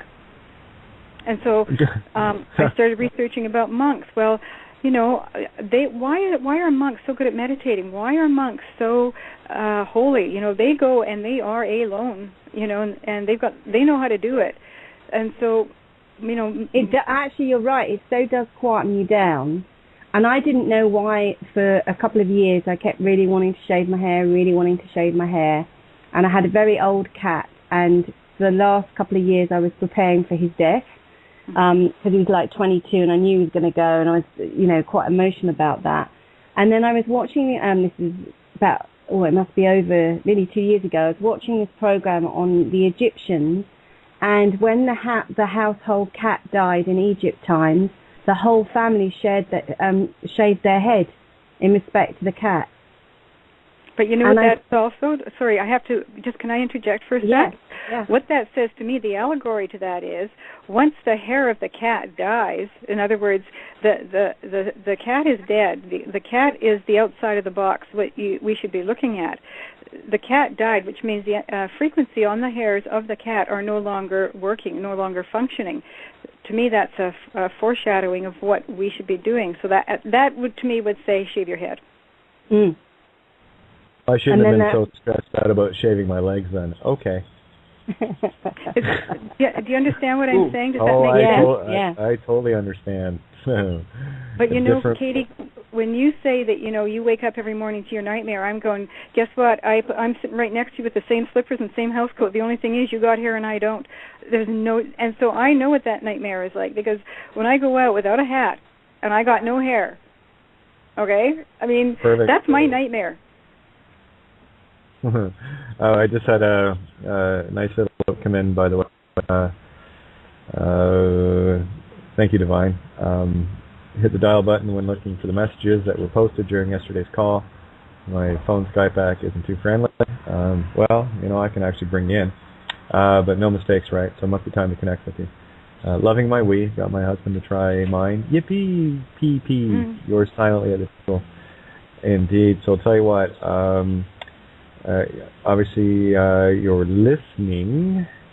And just give me a thumbs up if you want me to pull you into the call with me. And I'd love to hear from you. I can't say this enough. How important it is to hear you, because I'm hearing my own voice, right? So that's absolutely critical for me. I can't beg enough, Honestly, if there's anything, that's my wish. That's my only wish. So carry on, guys.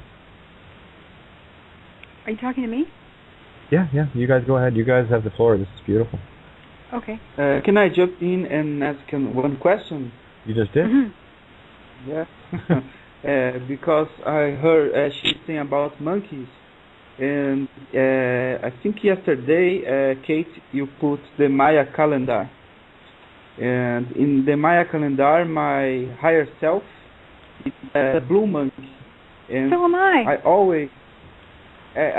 always like a lot monkeys, and I didn't know why. Sure. And maybe it's that because my higher self is monkey.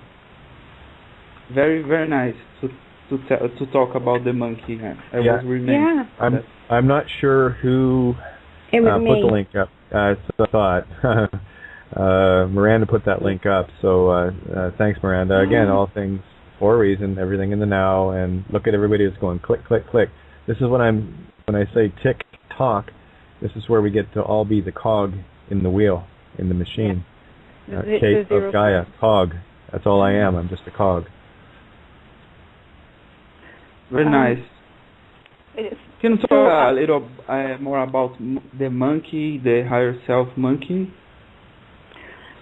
If you know it. I'm not really up on that, Eric, and I'm kind of liking where these girls are flowing right now. Not to make less of what you asked. It's I haven't done enough research into it. The only monkey I know is birth sign Chinese zodiac is Sioux.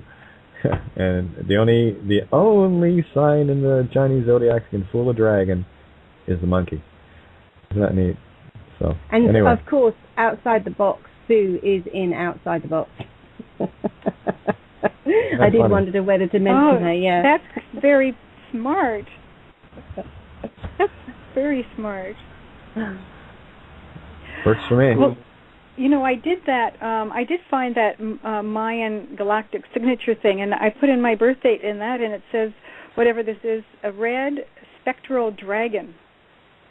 And it's, whatever that means, the monkey on the left, and the mirror on the right, and the sun at the bottom, and the dragon in the middle. That's the tribe. Yeah. That's your wave spell. Oh, yeah, that's right. It's got a wave in it. That's right. Anyway, whatever that means. But anyway, so I don't even know where I was. Downloading. And Divine tried calling in to me direct. I have to bring you into the call, hon, so don't call back. I'll bring you in. You just have to give me a thumbs up. And I'll get you in here. What were we doing? Well, we were talking about trumpets. And... yeah. Oh, the clocks. You said something about... the tick-tocking of the clock. Yeah, and everybody... Oh, yeah, that was it, because you know what, Katie, is so weird. I'm just trying to backtrack, because I don't want to finish where we... I want to finish where we left off, because it was so good, is that when you said using somebody like a ladder, right? Well, I'd listen to your shows, and that would give me the next rung, right? And then I don't know, I guess I would go on the show, and then so you'd give me another run. Like, it was just playing back and forth. Because without you, I could never, I connected to you, that brought me up to another position, and then something else happened, and then that's how I got here. Yeah, well, again, this is what I speak of when I say resonance, and it's hard to know if one is resonating if the other bell is silent. And that's when you talk about rung of the ladder. Well, this is our resonant bell being rung, right? Allegorical. Ding dong. Right. So. Right. Yeah. Oh, and by the way, Kevin, absolutely anytime. Just if you want in, just holler, and we'll bring you in there. I'm actually on the ball tonight, so. Wow. I'm impressing even me tonight. Does anybody want to do the? I can do the Eye of the Tiger lyrics that we can go through. Cause yeah, go. If I take it, because I've got to take you. Because we're heading for the Eye of the Tiger, and I want to show people how the journey that I went on to find it. So it kind of all started with the Eye of the Tiger lyrics from the video by Survivor, which I posted on Skype a couple of minutes ago. Yeah. And so I've got it up now. Do we need to listen to it? How do you think we should do this, Kate? Well, again, can't play it on the air. But they can do it. We can all play it. Yeah. Or I mean, I know the song. Eye of the Tiger. Yeah, I know the tune. So. It's the words, you see, because that's when you look. All that matters. But yeah, so this is why I wanted people to have a visual, because whoever wrote this is connected to the whole dotting the lines. This is not for every eye to view. This is written in your sigils, and by seeing what it means, this is how you understand who the Eye of the Tiger is. But it's only written for our eyes to see. This is the crazy thing, I think, just because of the way it's written. Like, okay, the first thing you see, it's a black background and white, all capital letters, okay, for intro, I-N-T-R-O, to enter. Outside of intro are the two sticks on each side, which are the sticks which were created, the 4 dots, or 4 circles, however you want to see them, right? Okay. And so those 2 sticks on each side are the exclamation marks. Now, what I've been learning about the dotting your I and crossing your T's, those are the curses. So when you spot in a word the letter I or the letter T, that is the curse. That means that there's a curse in that word. And then I just sort of followed it through, but just for you to know, I just didn't want to miss telling you guys that. So this is what I'm saying. So now we've got 2 contrasts. We've got dark and we've got light. Okay, it's all in capital letters, so we know this is not something that we are a part of. First of all, it's showing you it's inside the box is this identification, all in capital letters, and meaning to enter into or to become, introduction. Okay, this is the first dot now. So you got, for the 4 dots, the combination of the 2 exclamation marks representing the sticks or the 4 dots, now make a box, are going to enter into this cleansing. This fallacy that is written inside of this box is going to be going into the Eye of the Tiger right now to be purified. And the outcome of it is the 144,000. And how do I know that? Because when you go through it, you're going to be seeing hints all along the way. And pay attention, not just to what the words are, how are they written? You're going to notice little faux pas. They're not faux pas. You're going to notice some letters are capitals, some aren't. Why? Pause on it, think about it, or go back. And you know what? When you come out at the end of it, I know that if you're really tuned in and you got this all figured out, and you know who the dots are, you know who the squares are, and you know that right now this introduction is in working for us now. It's our turn now. This is doing the reverse process of purifying everything that was dirtied and became unclean. And now we're bringing all this uncleanliness. This is the intro. The black is taking the white in. Do you see that? The darkness is taking the white into the dark eye of the tiger. into the darkness. So that's why it was really, really important for, if people wanted to do this, to go to that particular link, because it has the lyrics written for us.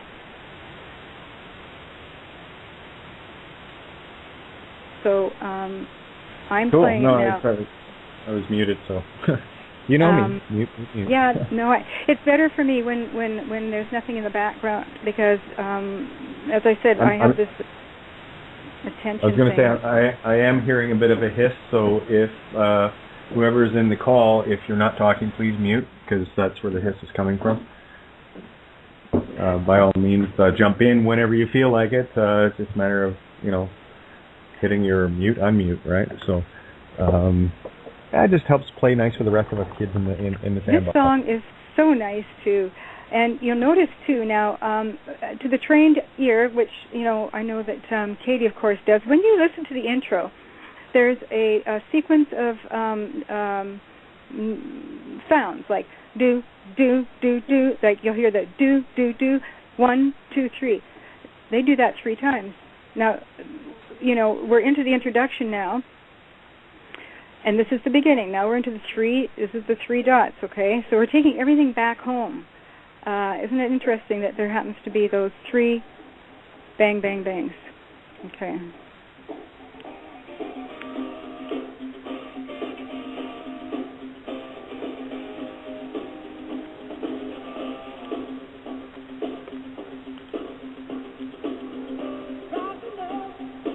Okay, first set of words.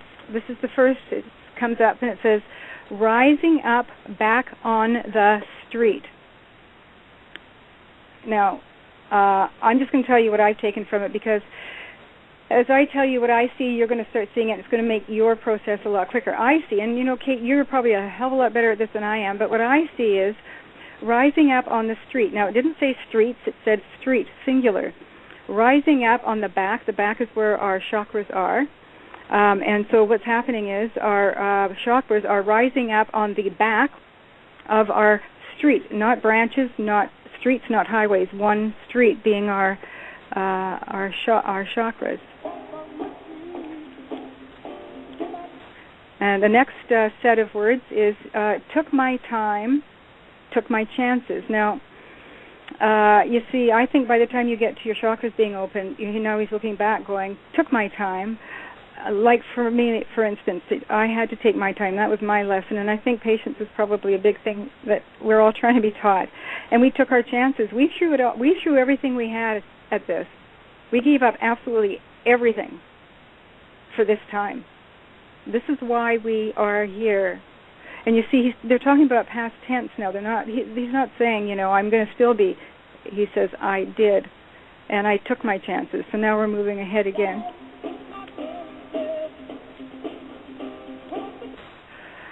The next thing, and these are all written in small caps, well, accordingly, a capital letter at the front. These are all written now in perfect letter construction. There are no capitals. So it says, went the distance, now I'm back on my feet.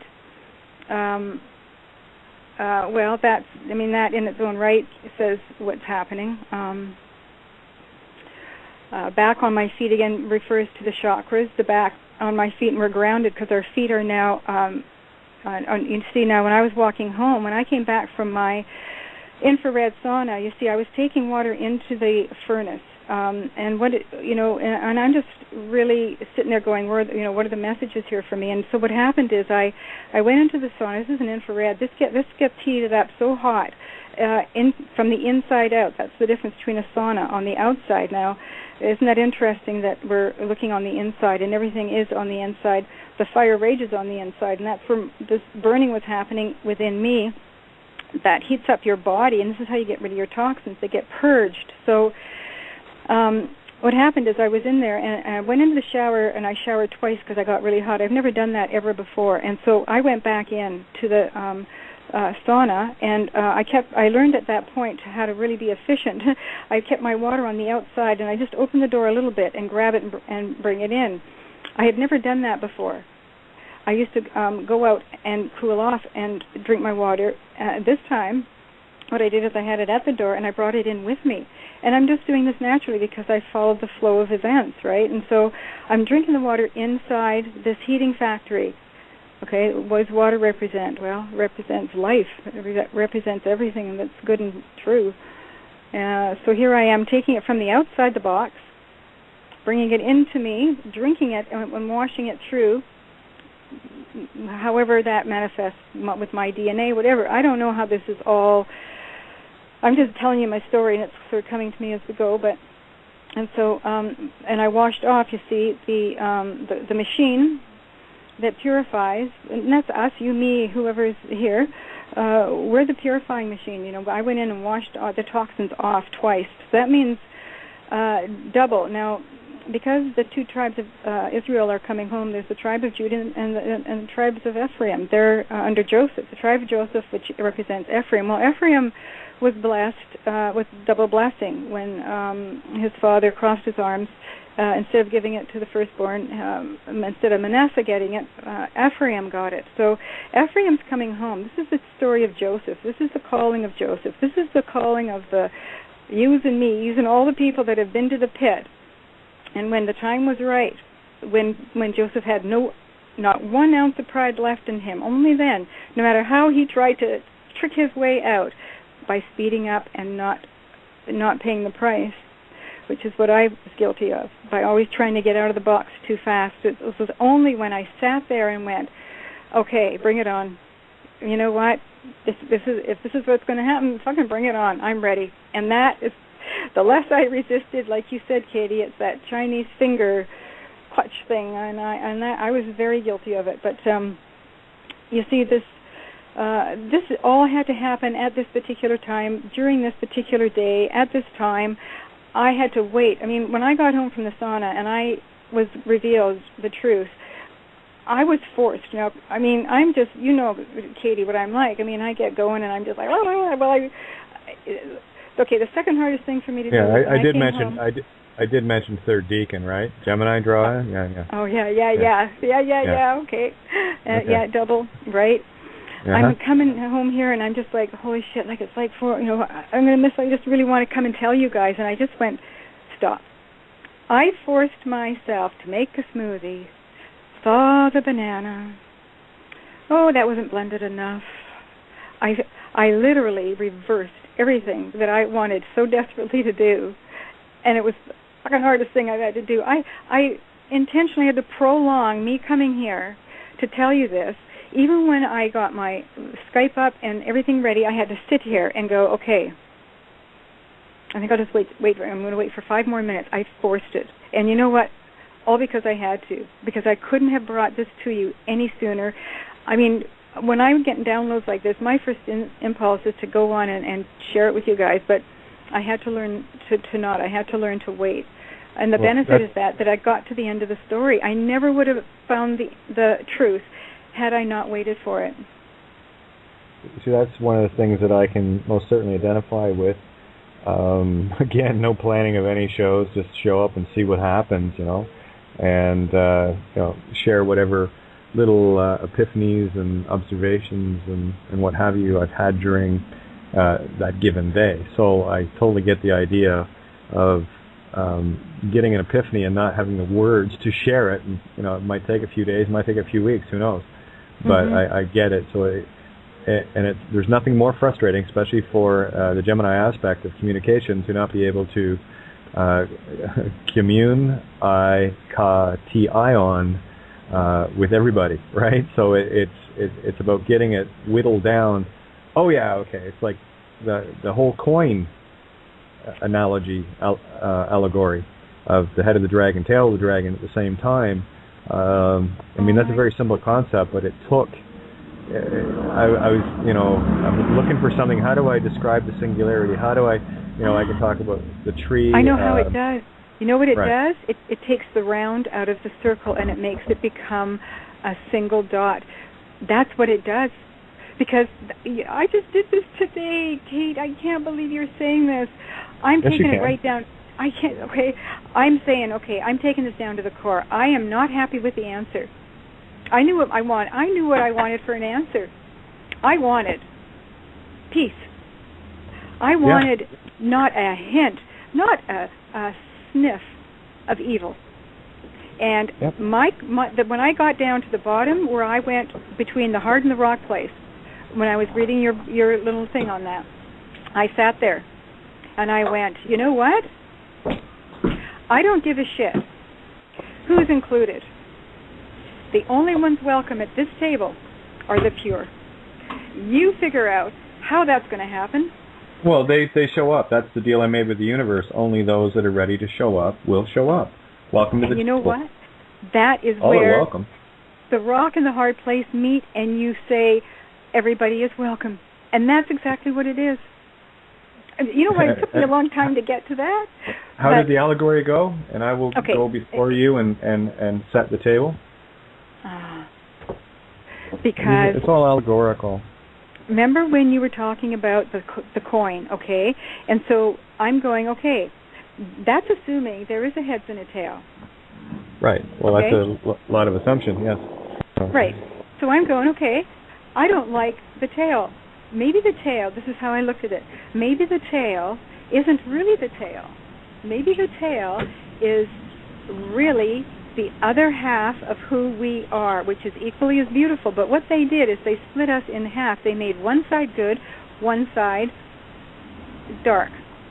That's the allegory of eating from the tree of good, knowledge of good, and evil. Not good or evil, good and evil, right? Big difference. Okay. So then they didn't teach me that in Sunday school, by the way. Bastard.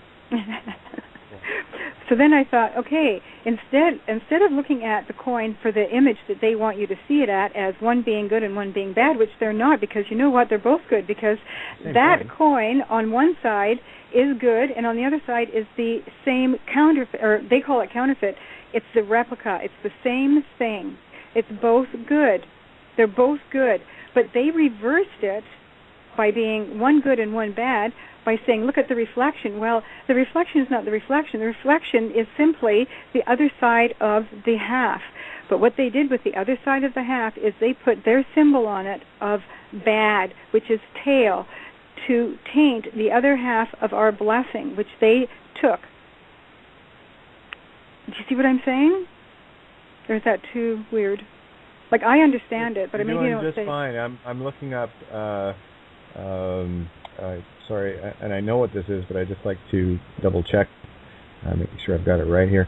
I'm looking up the prefix ob as an object. Okay. Do you know? Because do you know why the other side of a coin is obverse, right? Verse, truth, himself, herself, itself. So let's have a look at the prefix of ob. Coin collector, right? Just for a reason. But you know what? Don't know what it was. What if these books, who says there's another side? Who says there's another side to the coin? Okay, I'm just throwing this out there. Patty? Mm-hmm. Reel it in a bit, Jem.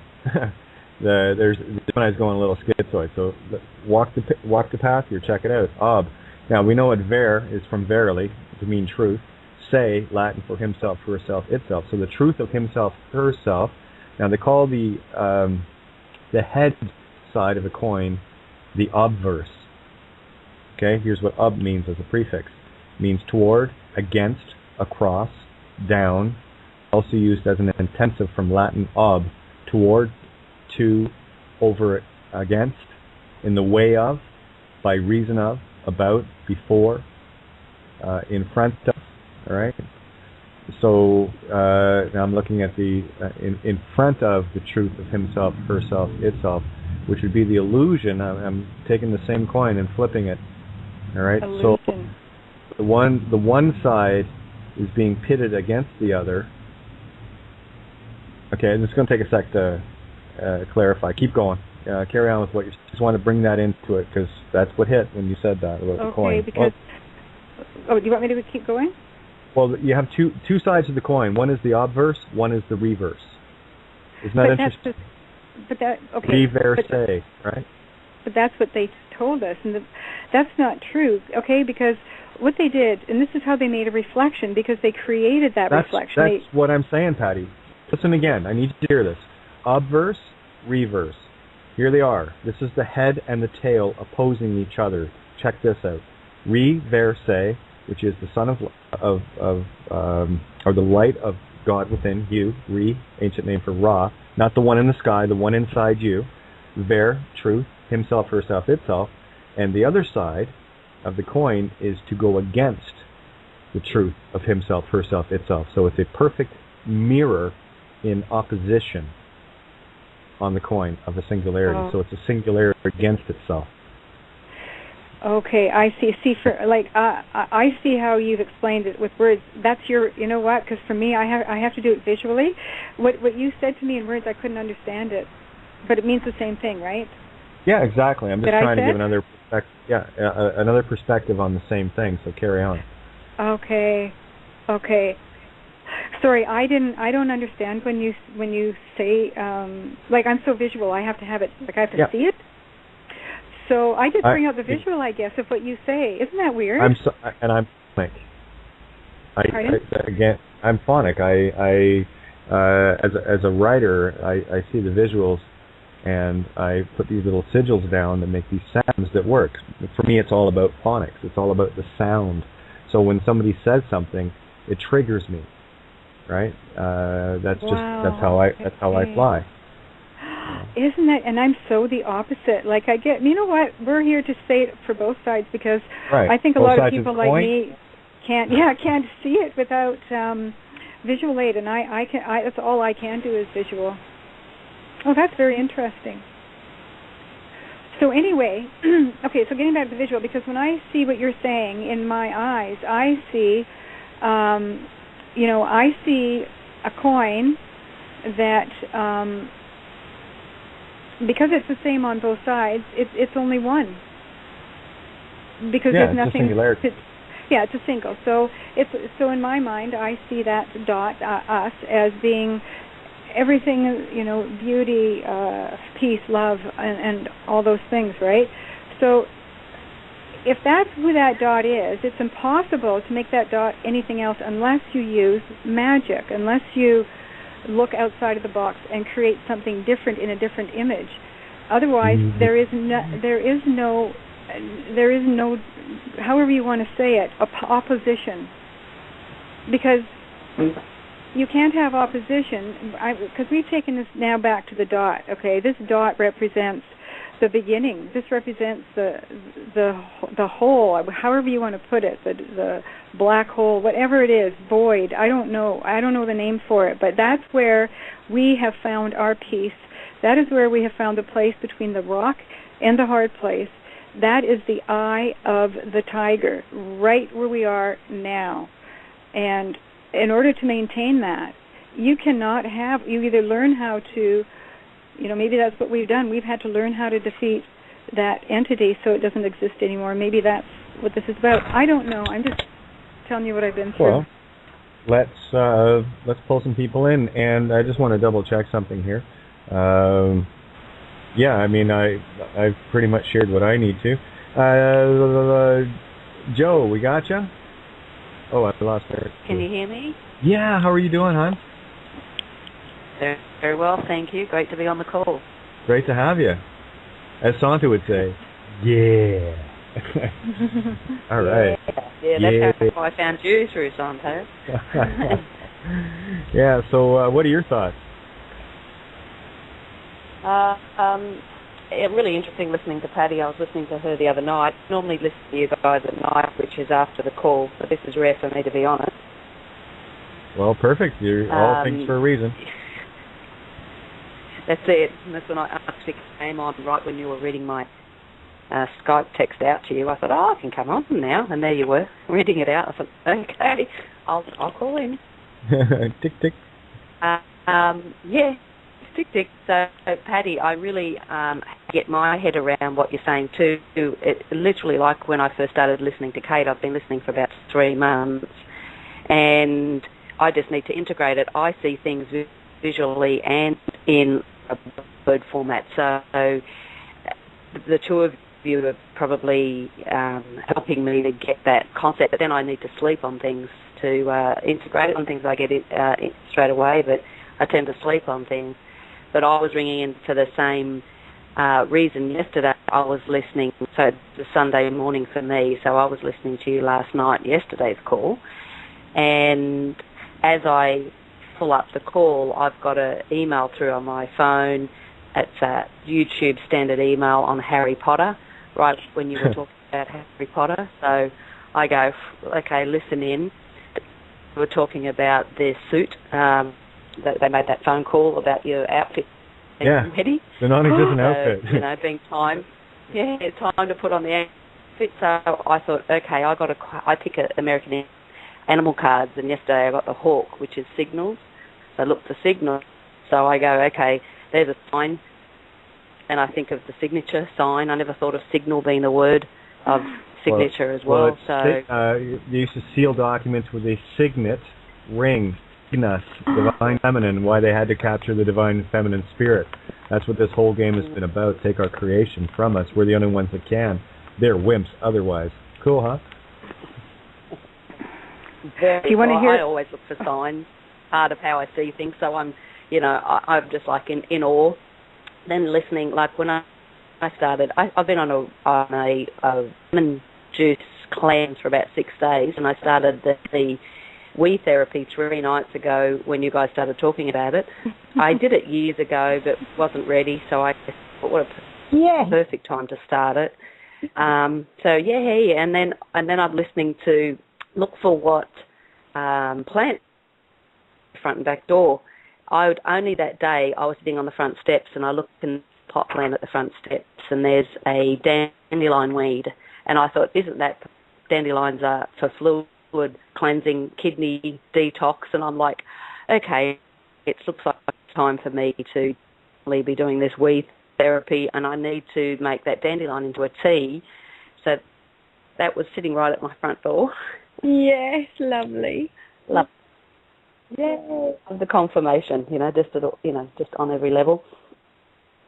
So I thought I'd share that. Yeah, I mean, Patty wasn't on the call last night, but when what I was explaining yesterday was I was pondering things regarding Harry Potter and the visual of Emma Watson, and of course the night they all went to the gala or whatever, the ball.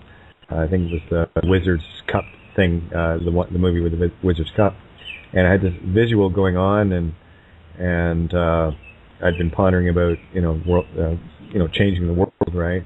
Thinking in terms of Guelph with setting a world record there, and of course French Bows to Sovereign came out of Guelph. I got myself ready on the right stage again, and the only answer was yes. And that's when the phone call came in from Tara Ware, right? The name of the business, and who's on the phone? I had to call back, and I said, "Yeah, you called." He said, "Yeah, Kate, how's it going? This is Emma." And I said, "Your new outfit's ready." And he said, "Isn't that interesting? Because why new outfit ready? Because I didn't order one. I haven't seen you guys since I got my coat last fall." And she said, "No, it's weird. I'll have to go talk to Kathy, another person, and find out." I never heard anything back, but it says that, "Don't worry about it, Emma. I already got the message. I know what this phone call is about. I just got my universal confirmation. And if you don't believe in magic, well, you better start." Well, Katie, today I was when I was downloading stuff, I just had to take a break, and I happened to look. The phone was ringing really loud, and I looked, and I picked it up because I didn't know who it was from, and it read clothesline.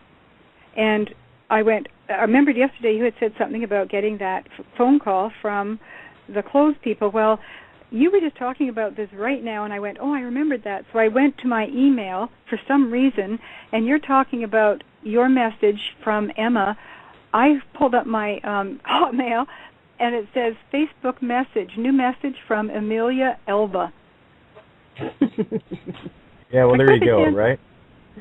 And I do need to do a little jump in here. We got a little less than 8 minutes for the on-air portion. Anyone that wants to call in, you can call in via the landline at area code 661-467-2401, or refresh the page you're listening on. And if the Skype button isn't there already, and the Skype button will appear, click on that, call in via Skype. Okay? And we've only just blinked. I can't believe it. I said we've only just blinked. How can 2 hours have gone? That's insane. Well, you see, because we're in the now, and there is no time. You see. There is no time. That's mental.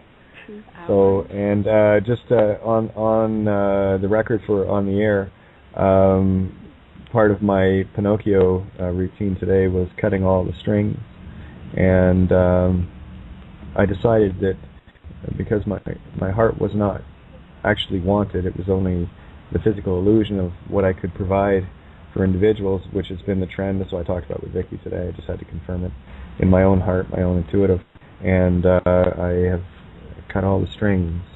My heart is back where it belongs. So there you go. So I'm looking to go dancing next Saturday. Party time. No, I just had to. It was about cutting the brass strings, and it wasn't about letting go. It was about, okay, well, all right, fine, good enough, and there you go. So take your shoes out the box, huh? Well, there's the Scorpio aspect of I don't want, and I just, well, okay, well, I can look in that mirror. So obviously you don't want the only part of me that everyone has ever missed, me. Everyone was too busy getting caught up in the, oh, I'll hang out with Kate. You know, she's a singer-songwriter, and then get me on the stage, and I'll hang out with Kate because, you know, she's always there, you know, moving with a truck, and, you know, always a phone call away, always something. And that was one of the trends I noticed throughout my life. As soon as anyone had got what they wanted and needed from me physically, I dematerialized in their universe, basically. So that's what I mean when I say you know, obviously I don't matter. And I mean that in an allegorical sense. I'm no longer here in physical for you. I am no longer matter. So there's the hidden that you missed. And I think this is all I've ever tried to show throughout my life. And anyway, so I just wanted to put that out into the ether. I brought my heart home. So I am in Toto Genre now. Cool, huh? I'm pleased that you are. Yeah, of course I did it. I knew I had to, but again, it's that whole rescue diver bullshit thing, right? So, you know, but and that's always been the trend of my life too. I always seem to be there exactly for someone who needs rescued. And there, you know, I had to go through diving. I had to, you know, go through so many different things in my life, and you know, get shit on from great heights from so many people I have dearly in my life, to finally go, oh, okay, I get it. Stop. So I did. So I brought the heart home, and Toto Genre, baby. So I got my dancing heels on tonight, and probably a shorter skirt than I'd wear anywhere else, but that's just me. I'm in a Saturday night mode. No rants, just a lot of love. So there you go. Carry on. Wow. Well, can I just... I was going to just say the coincidence of, number one, Eye of the Tiger is my all-time favourite song. Yeah. I am also a tiger, of course. And I have a huge tiger on my back, tattooed across my back. So, yeah. Wow. So rather resonating with me, the old lyrics, and the eyes, and the dots, and the tigers. Wow. And the last picture that was brought to the house just before, a few months before we got raided, was a picture that was going to get thrown out at Sue's work. And you know, these people with money and fucking no brains just, hey, Liza, I don't like it anymore, throw it out. Anyway, it's a gorgeous picture of a tiger. Gorgeous. Thank you, I know. You know, and by the way, my sister is not quite 2 years older. 62 is the year of the tiger. So my sister's a tiger and I'm a dragon. So there you go. Katie. Yeah. I'm still reeling in what you just said, so I'm not sure what you said. Okay, well, let me just do the quick shout out to criticalmassradio.co.uk, which I was going to do and I didn't do. I got sidetracked. Of course, Paul, Lisa, and the crew at Critical Mass Radio, thank you guys so much. Anything any of you guys can do to help support the site keeps me on the air. You can go over to criticalmassradio.co.uk and anything at all. I mean, we do have thousands upon thousands of listeners, so if you guys can help out, that'd be great. What you're doing is keeping us at the table. So, here's the deal. I'm doing my best to set the table for as many people to gather around it as possible. It's kind of a puck here, so if you can't bring things to the table in terms of calling in and whatever in that regard, well, bring a salad over to criticalmassradio.co.uk. $1, $2, whatever, don't matter. Every little energy flow counts, because what you're doing is you're transmuting that skin into living spirit again. So there you go. Just wanted to mention that. Mm-hmm. That was nice. That was nice, Kate. Well, hey, we do this together, right? So, I'll give you every single night of the week and every single waking moment of the day to share what we do on the nights. That's what I came here to do. Sorry, not a guru. I don't charge money for that. That's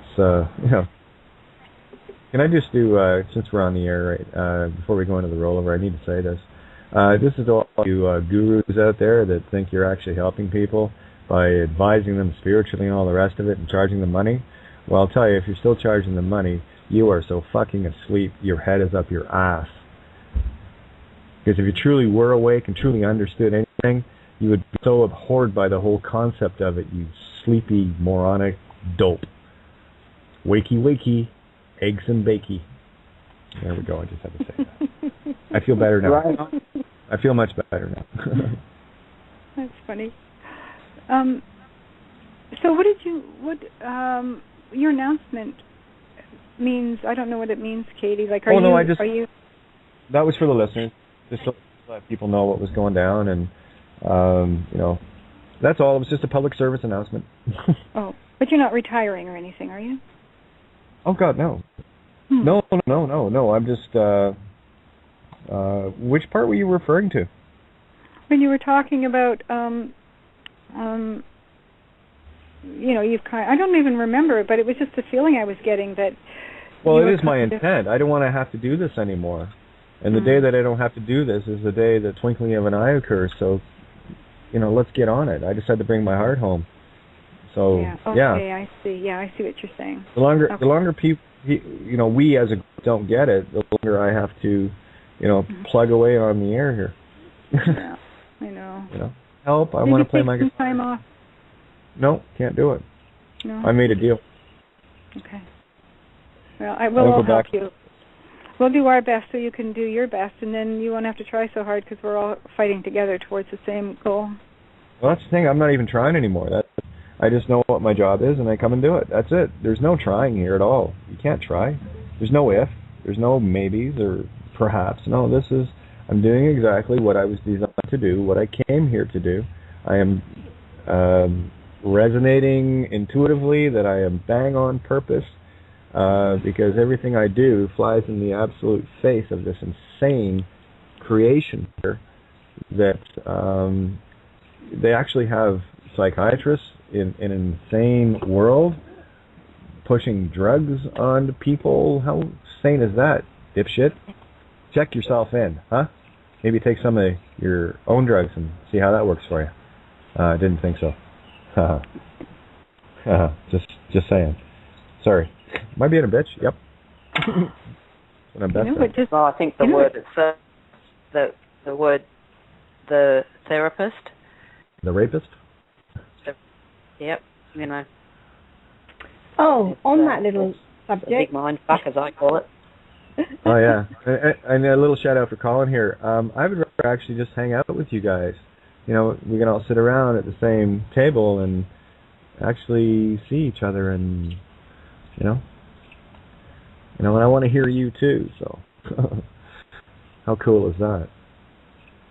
Just saying. You know what I just thought of? I don't know what made me think of this, but I think we've all seen the pictures of when they were doing MK Ultra on people, and they had that. There's one picture that always came up on Facebook and YouTube. It was one of this girl, a little girl laying down. She had white bandages around her head and her chin, and you knew she was getting shock treatment. But the picture that was taken from an angle where you could see her lying in the cot. You know that she was being, MK Ultra'd.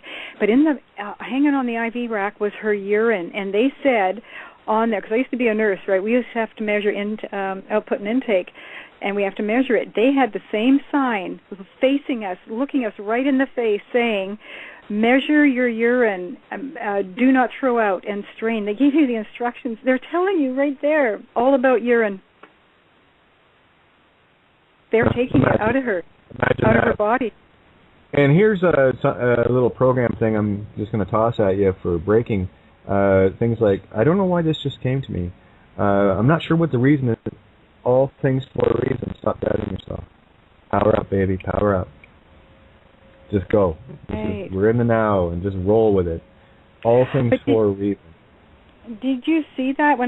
I bet you know the same picture I'm talking about, because that picture has resonated with me for so long. There was something about it. It must have been the nurse in me looking at the urine. Which picture?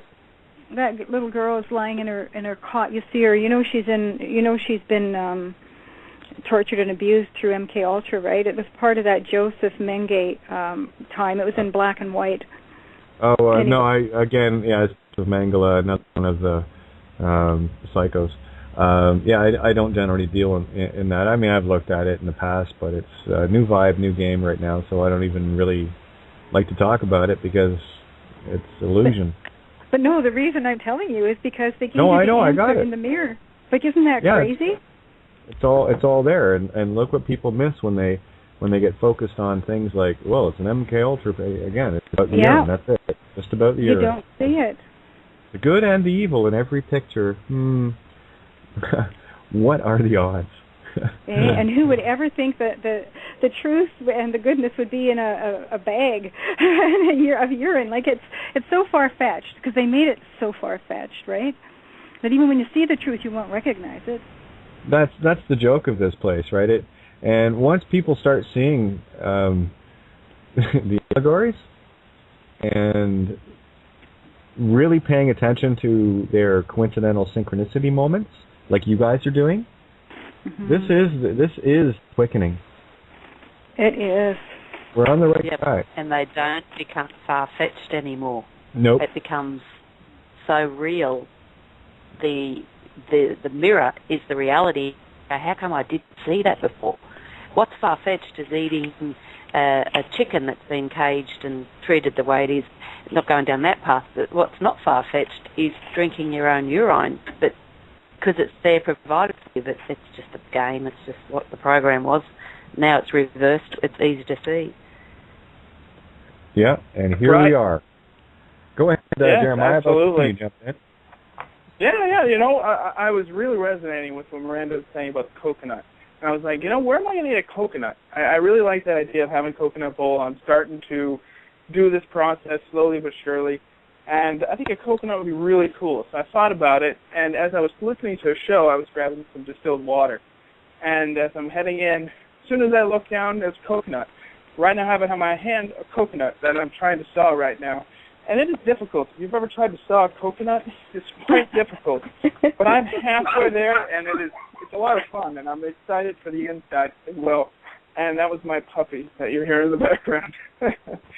So thank you, Miranda, for that wonderful idea. I'm very excited for this.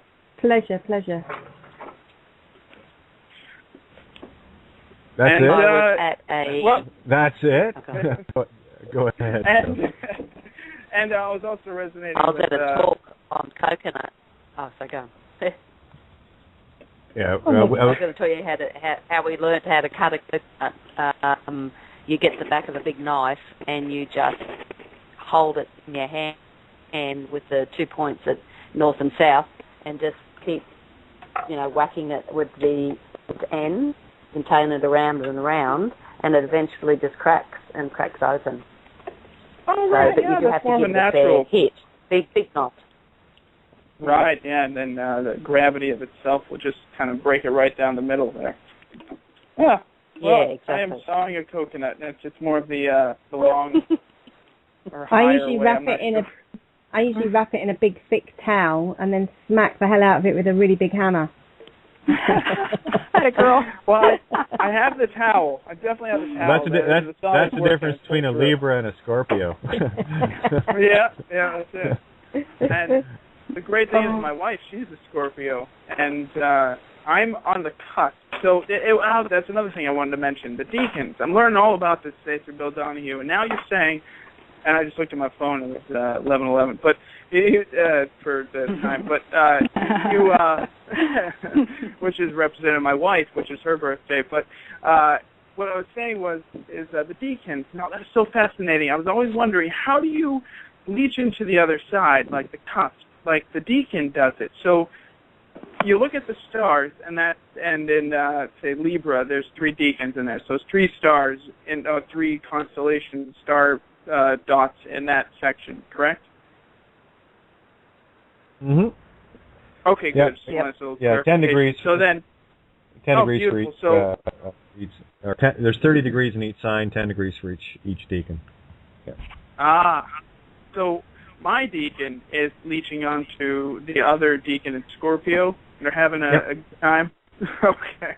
And the energy is representative of it's completely unique to everyone. So that's fascinating. I wonder what deacon that is that's leaking me onto the Scorpio end and what that means for me. So it's pretty awesome. And the Mayan calendar thing, I looked up that today. Goodness, that is awesome. Just knowing the long count, like that is the universal calendar. So that is really representative of us. So that was awesome. Thank you for that again.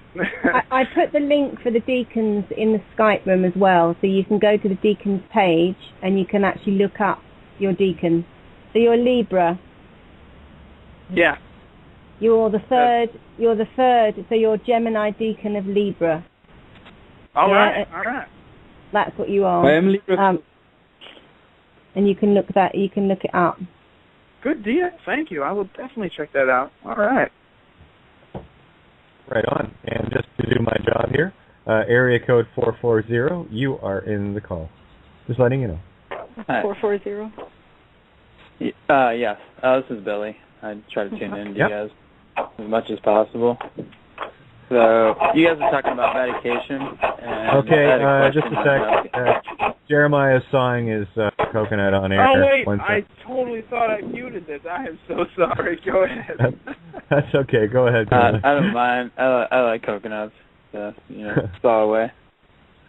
So I had a question. You guys were talking about medication. Is it all right to ask a question? Or? Oh, God, no, not on this show. We're all about, I'm telling you how it is, and fuck you. Of course, go ahead. Okay. Just kidding. I like to fuck you. I like to, being blunt at all times, So. There you go. Carry on. What's on your mind? Oh, so I had been hit by a car. It was a hit and run on the way to work. I was on my bike. Oh, nice. So the first one was a hit and run. So that happened in December, and then 5 days later, I ended up I was just meeting my mom to go Christmas shopping around 5 days later on 13/12 on my day off, and I ended up on a tree lawn bleeding to death.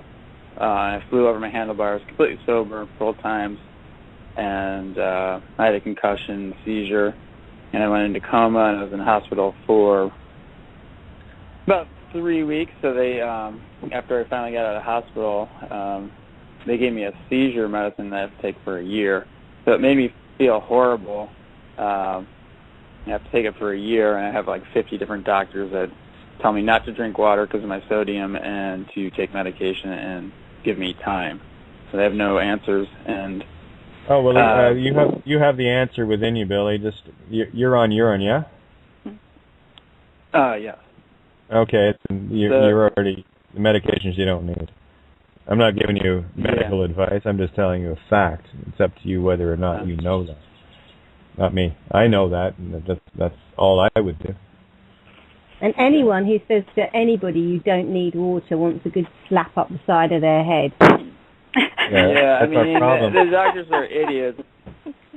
I've had like 50 doctors that are just complete idiots. I mean, I've been told by like a Freemason not to meditate. Lives right by me that has a guitar shop, and then I have the doctors telling you not to drink water. So, my Lord. I don't know what the 32-degree Masons are up to, but God only knows. Oh, hanging out in the meat stick, that's what they're up to. That's what, they're the ones that are sold lock, stock, and barrel to try to keep as many souls here asleep as possible. But here's the catch. If but one shall awaken, in as much as I am you and you are me and we are one, all it takes is for one of us to awaken and the whole game's over. And that's all we're working towards right now. We're walking that yellow brick road, putting in hand, thousands of us in this call alone. Mm-hmm. Right? The odds are pretty good out of 7 billion, don't you think? Yeah, if but not bad odds. Yeah, double down. I don't know. And then some guy ran me over. Like after I get through physical therapy, speech therapy, I recover really fast, and the rest of the people I have recovery with are learning how to take showers. So I'm very grateful that my body just was kind of explosive to recover. And then some guy runs me over a truck when I'm going for a jog, and he came from behind and he went left on a busy road. I was just on the sidewalk. And that was today? That was on 224. But I went through all the therapy to just kind of, I did like a colon cleanse and just kind of tried to get everything out of my system. I run almost every day and meditate. So on 224, I got run over. But I don't know if it's like a karma thing or someone's trying to put some kind of hit on me. Billy, is your name Billy? He ran me over with a Dodge Ram, and he didn't care. I went flying 20 feet, and like 20 people had witnessed it. It sounds to me, honey, like you're emitting so much light that some people are coming along trying to extinguish you. I don't think it's karma. I think you project so much light that some people are just trying to put you out. So just stay strong. Yeah, I mean, I'm not afraid of anything, and I finally just got over fear. I mean, birds fly like missiles around me, dogs bark, and I don't know, almost every person I meet that has any kind of light in their eyes or can listen, I'm running to them everywhere. I mean, pretty much every step I take, if I bump into someone new that actually cares, or even if it's a kid, the kid will, bring up the light in my eyes, or I don't know, likewise. But it's pretty wild. So my energies, I'll stay up for days. So I don't know. It's been interesting getting into the esoteric. I can't really imagine my life without it. So. But thank you for, talking about coconuts. Funny. Fun to say. Just hang in there. And, I just checked out I'm third deacon Gemini. How interesting it is. It's like, I see a couple of things that I've actually worked out. It's really cool.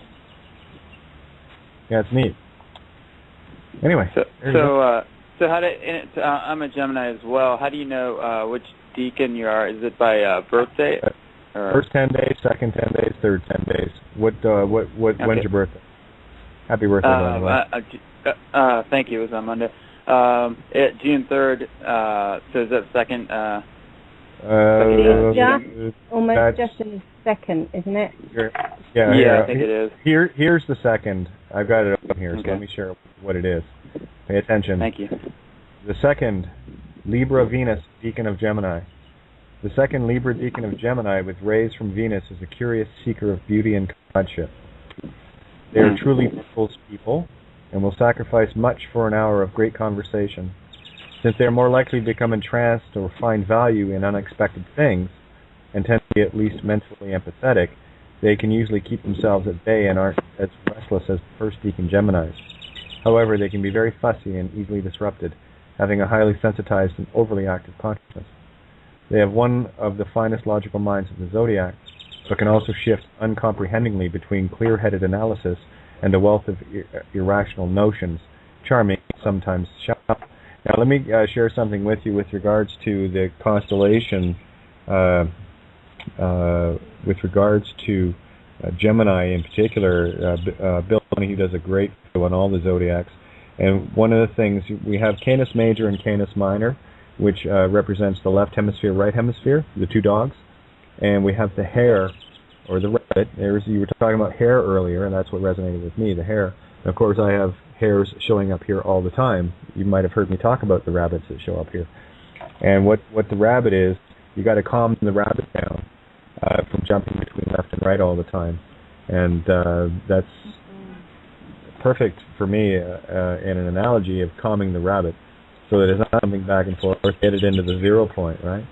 So for those interested, here's the third deacon. This is where I sit.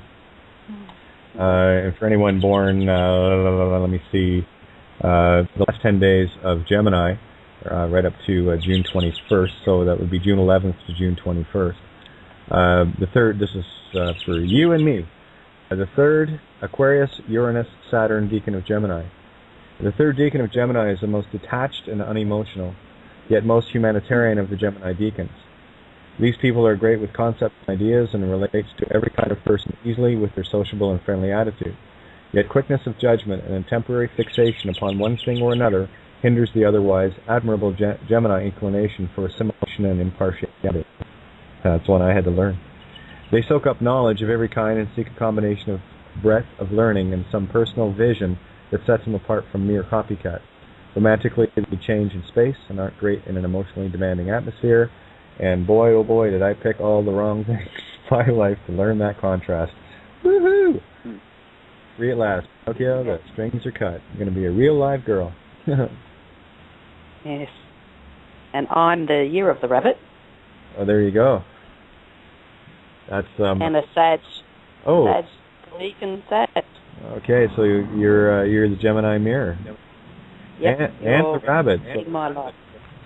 Isn't that interesting? Yep. Just seventh house relationship. So many gems in my life. Yeah, and of course I've got I think 5 planets in the 11th house. That's the house of Aquarius, the house of friends. So look at my design. I'm actually very well suited to doing this. I mean, of course, I'm just following what my intuition tells me to do. I generally don't think a lot about much. I'm a Promethean in that I feel it first intuitively, and then Epimetheus is I treat them allegorically as the right and left. Promethean fire, which is the creative fire, and Epimethean earth, because he was the one that was given the responsibility of giving all the animals their attributes. And of course, when it got to man, there was nothing left, no hair, no horns, nothing. It was just this naked music, right? And of course, Prometheus gave mankind fire, which was knowledge. Again, these are all allegories.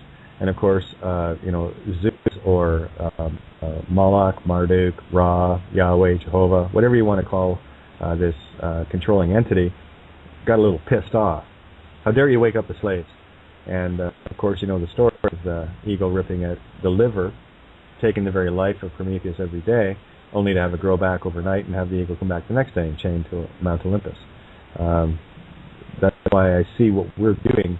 That was the summation of the poem. Actually, it's closer to the sonnet, but a poem I wrote called Prometheus Bled.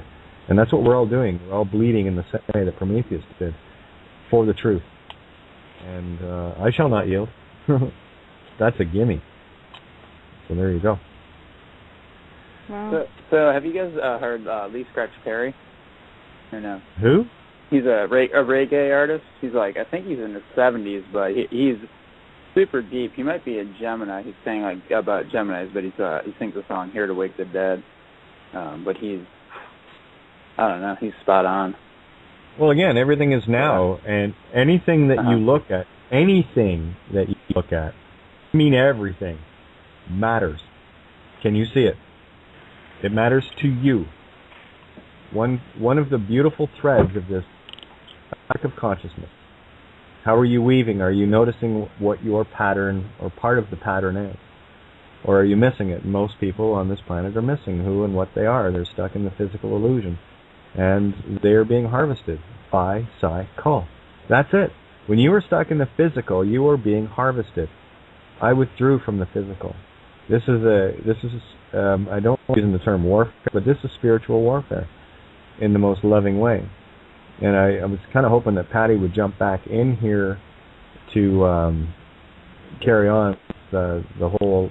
That's just what resonated intuitively. So, Patty, are you there? Yeah, I'm just following you. This is brilliant. Heck, it's brilliant. So I just want to hear what little gems you're... and Miranda, everybody, jump in. Oh, we got another one here. Ninja! Oh my goodness, we got to get Ninja in here. Ninja, how are you? Hi, Kate. Hi, everyone. Hi, honey. Hello. I did want to say something, but I can't remember what it was now. Sorry, eyes were closed, downloading, you know. No, it's not that. I should have written it down, but that's gone. Well, I have a quick I can't remember what it was. Oh, I just had an idea. It's kind of like with the I got distracted there. I think that's what you were wanting to do, continue on with the songs. 937, by the way, your mic is open as well, just letting it. As soon as I see it, I'll open your mic, so just letting everybody know everyone's hot on the board. Okay, go ahead, Patty. Good evening. That's what it Good is, evening, because Kate. you know what? Hey. Sorry, I think that Kate, you're right, because I hit the mouse and the mouse turned on the song. Like, isn't that weird? Okay, No, so I guess stop saying that. Isn't that weird? That's odd. That must have happened. I don't know why that happened. Everything happens for a reason. Break that program up, will you, please? I know. It's just, it's to me, it's just crazy. Just do. So, so I'm on. We got to just a man and his will to survive. So that's the next verse. And so when it says survive, well, we're the survivors, right? We're the 144,000. We're the sparks. I mean, I look at it as being like the in the grid on the Earth. You know, there's the 144 power points. They're like where there's really a lot of the crystals and water and magnetic. It's a formation of a vortex, sort of. Anyway, that's okay. how I look at it. I really want to drive this home. I need people to get this. 144,000, doesn't matter what it is. 144 is a direct reference to consciousness. 9 is consciousness. Right? So with that in mind, now you can understand why there's 144 points. Because what they're trying to do is crystal grid and control the consciousness. That's why the pyramids in Giza and everywhere else on this planet need to be bulldozed. Gaia got rid of the cap off the ones at Giza. They're all meters designed to keep this grid in place. And there's still enough power there. You've seen the pyramids. There's still enough crystal grid power there. That's why this whole crystal thing, it never resonated with me. And to me, it was an external control mechanism. And I've always looked at the good and evil of things. Yeah, the pyramids are good because of this. No, okay, great. I can see where they're good because they're really cool buildings and all the rest of it. And yeah, providing power and stuff. But I'll tell you what the evil part is. They were also providing complete control of humanity as a slave race. Oh, one sec. Carry on here, guys. I've got to go move my car. I'll be right back. Right, and I could expand on that a little bit if everyone else wants to chime in. The golden capstone, they want to.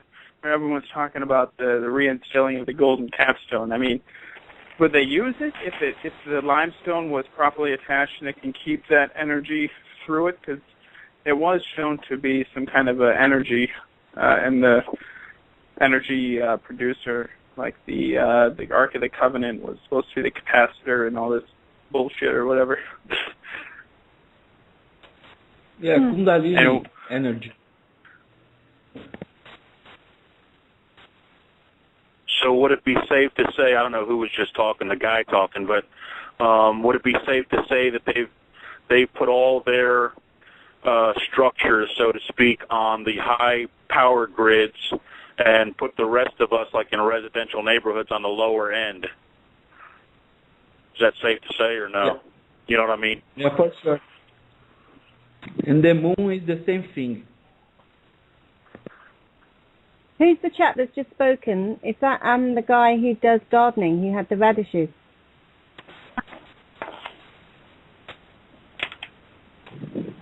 Hello? What's that? Who are you looking for? The guy that just... hello, the guy that just spoke. Are you the guy who was on the other night who was talking about gardening? And your radishes? No.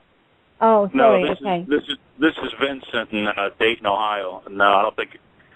I think it was Paul. Okay, cool.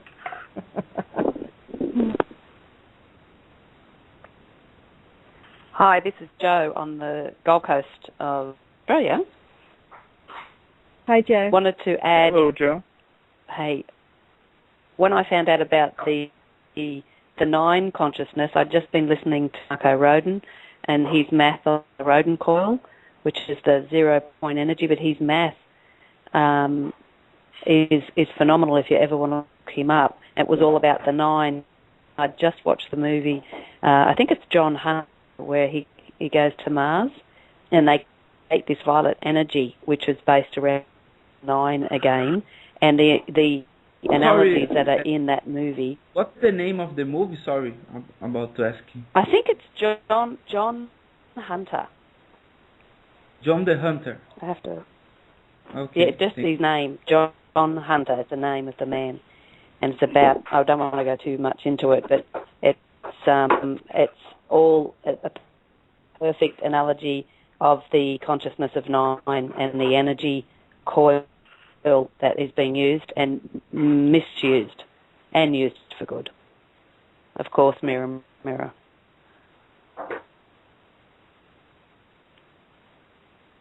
Right, I believe it's like that Pythagorean numbering going around, and it starts in the center and it just expands outward exponentially and then comes back in or something. A counter-rotating field. And that's the magic, you know. It's just how we use it and what the intent is for those, for that symbolism. Yeah, I'm back. Welcome back. Well, see? You don't see, this is the beauty of this. You don't need me. Look at you guys go. Isn't that cool? Oh man, oh man. So I like the way you broke down the word therapist. I never heard that before, and it was very funny. So. Oh, the rapist? Yeah. Never heard that before. If you do psychotherapist, psycho's a rapist. Yes, and that spells that straight away. I did a lexigram on that. It's pretty horrid. Patty, I wanted to ask you, honey. You know, you said you were a nurse. Mm-hmm. Was it with children? Yeah, I worked in pediatrics. Yeah, because you've got pediatric in your name.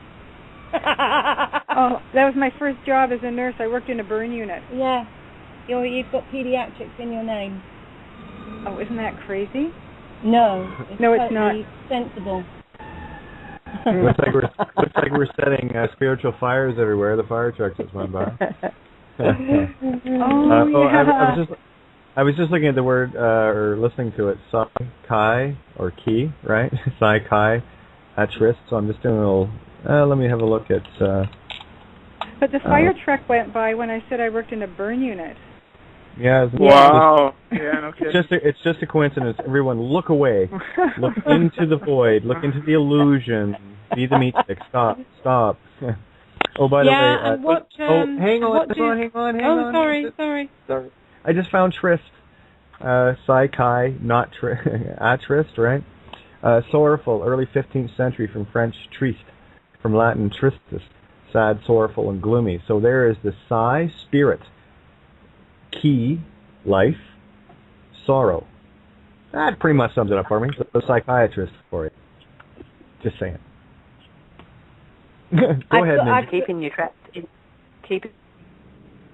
trapped in the past. Sorry, that's Joe. Yeah. Absolutely. Sorry, Ninja, go ahead. Yeah, sorry, we're all getting our ideas at once, aren't we? Yeah, the fire truck, the burns unit, the whole thing. I just wanted to say, what do they do when they get to a fire? They put water on, right? Well, the best thing for burns is what? Urine. Not only will it heal the actual injury, it will heal it in such a way that everything grows back renewed and there will be no scarring. Yeah. Oh my God. My sister started the urine therapy. My sister started the urine therapy 2 days ago after I started, and she had a burn on her finger. It kept blistering up and she couldn't heal it. And then she came to me the day after she'd been drinking her wee and saying, look, I've been peeing on it all day and look, it's all good now. Yeah, those stem cells, silly old stem cells. Yeah. I started. Oh, sorry. It's Rosanna here, and I also started the urine therapy 2 days ago. And I started with a drop, and it was fine. Told you. Yeah. Yippee! Yeah,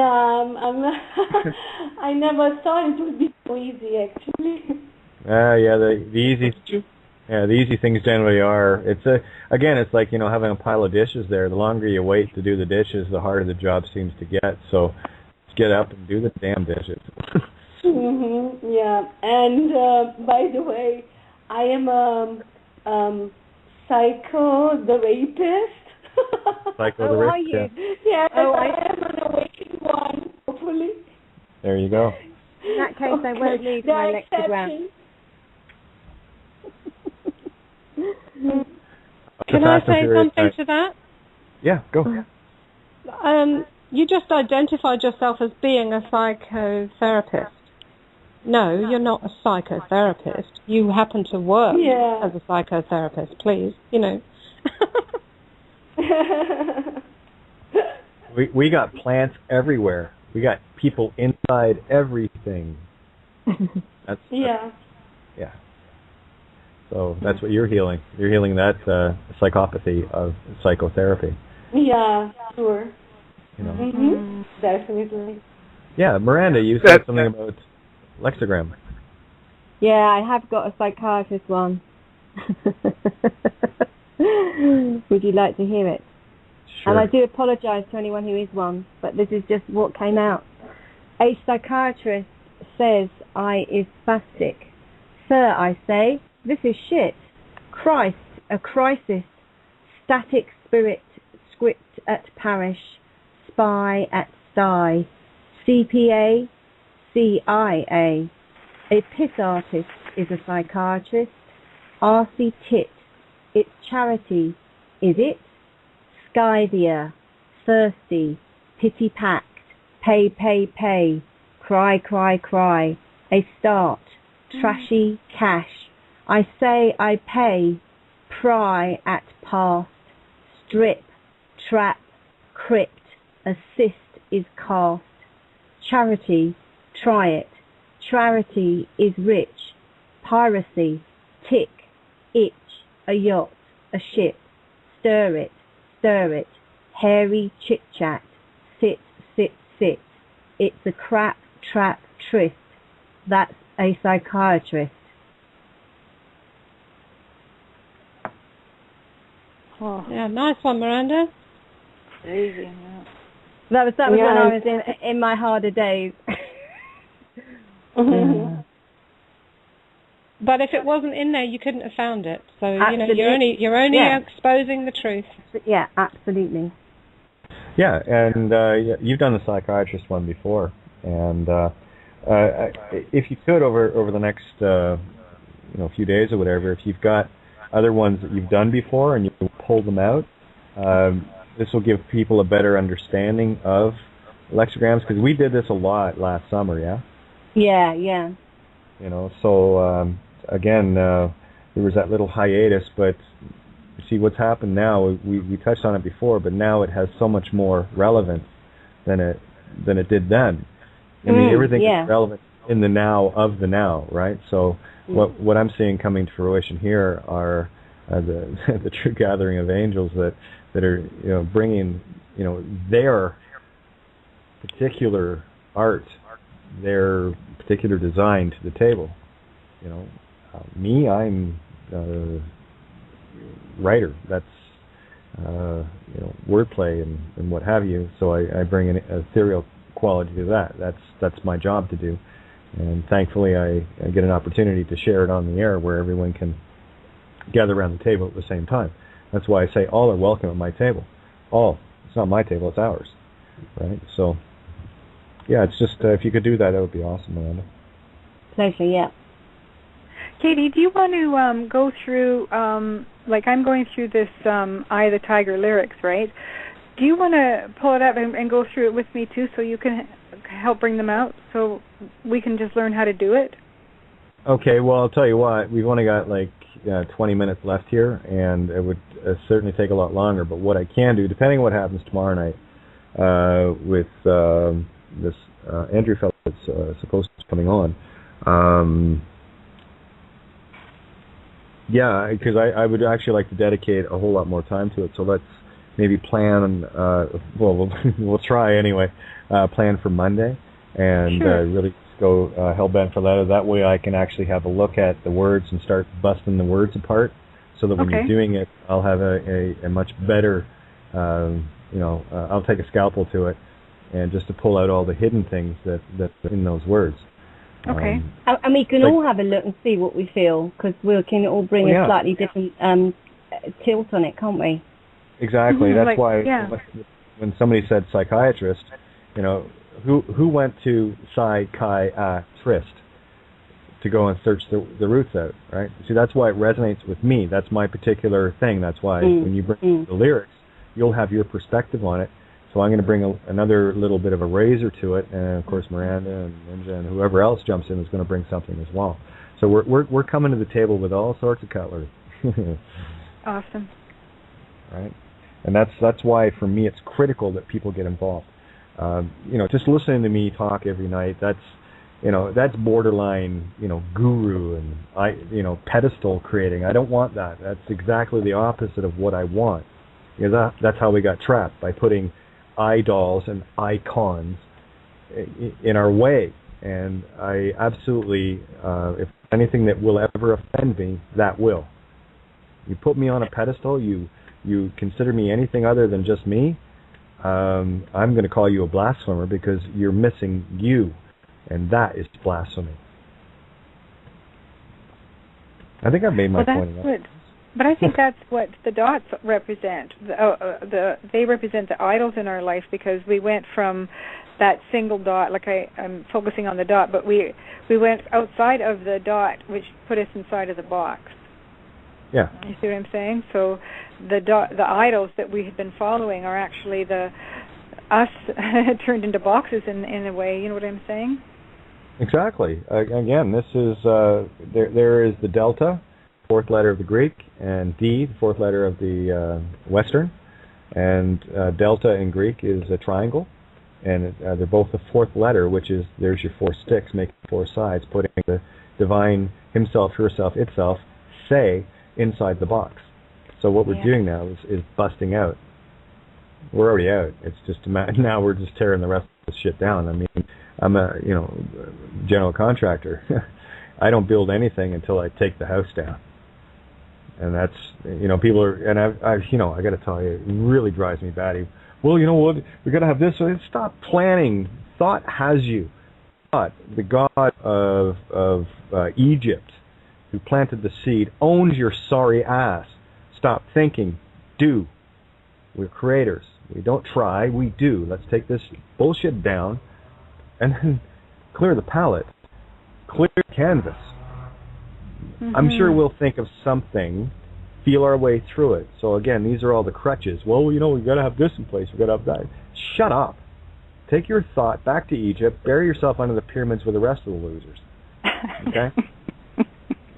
Take these things down. I mean, sorry, it's just the way it is, right? Well, it's funny when you're talking.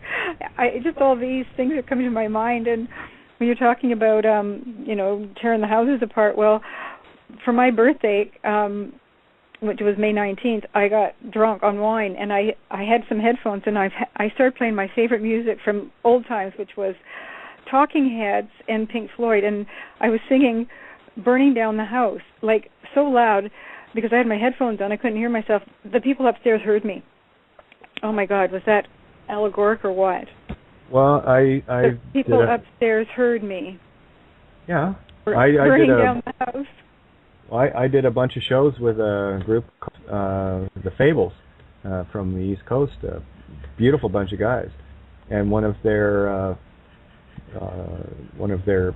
more popular songs, it would be considered a hit anyway, but it was called "Tear the House Down." And that song always resonated with me. So that's what we're doing now. We're just tearing the house down, tearing down the house, tearing down the winds, tearing down the wares and the whats. Do you know what else? Oh, this is okay. I'm running this through my head. So while I'm dancing and I'm screaming because I'm singing so loud, burning down the house, that while I was in my kind of glory dancing, I had an orchid plant in my room. I say had because what happened is when I was just having the time of my bloody life, just letting her rip, I knocked over my plant, my orchid plant. Well, it broke right at it broke, the whole flower and everything. So I took the stem and flower, the life, and I threw it in the garbage. Gee, what do you think that means? And the other thing was too. Oh my God, this is all coming to me right now. I've got this lamp. It's got a wooden stand and it's got a white shell over it. And what happened is during my exuberance, I actually not only broke the flower, which orchids mean strength, courage, power. It's a very powerful plant. It represents a lot of power. So after I broke that particular power, I ended up knocking over the light and the stand and everything. What happened is when it hit the ground, the light bulb smashed. I had to vacuum it all up, and I've kept it in there because I can't get it out. It's still sitting in the socket with a broken bulb and no light coming from it. There's no source of light at all. Anyway, so there we are. And there you go. And of course you've got dancer in your name. What's that? And is it just a coincidence that I put on my dancing shoes tonight? Seriously, I thought, I'm going to put my heels on tonight. I'm going dancing. You did say that. Yeah. I'm dressed to kill right now. I go out dancing and just sitting on the deck talking with you guys. But it's Saturday night. Outside. You're outside in the outhouse. Yeah. With your shoebox. Outside. And I will say that few months that I was living in the tent last summer, fall, that's where most of those essays came out of, because I was lying on Mother Earth every single night. Oh man! I would wake up in the middle of the night and just start writing. Darkest Before the Dawn. I wrote that at woke up at 2 o'clock and. Mm-hmm. Well, yeah. Again, I was just completely connected, and wow. Yeah. Well, when I was Katie, when I was in the sauna, this is just these little snippets are just coming to me as you're talking. So, when I left the sauna today, what that represented to me was, I was sitting in the fire. Whatever the water whatever comes, the water has been purified. Whatever life there is in whatever is living is pure. I don't know if that makes sense or not. So, but what happened is when I left, I brought my water. I washed off and I left, and I had left my. Now I don't have any jewelry.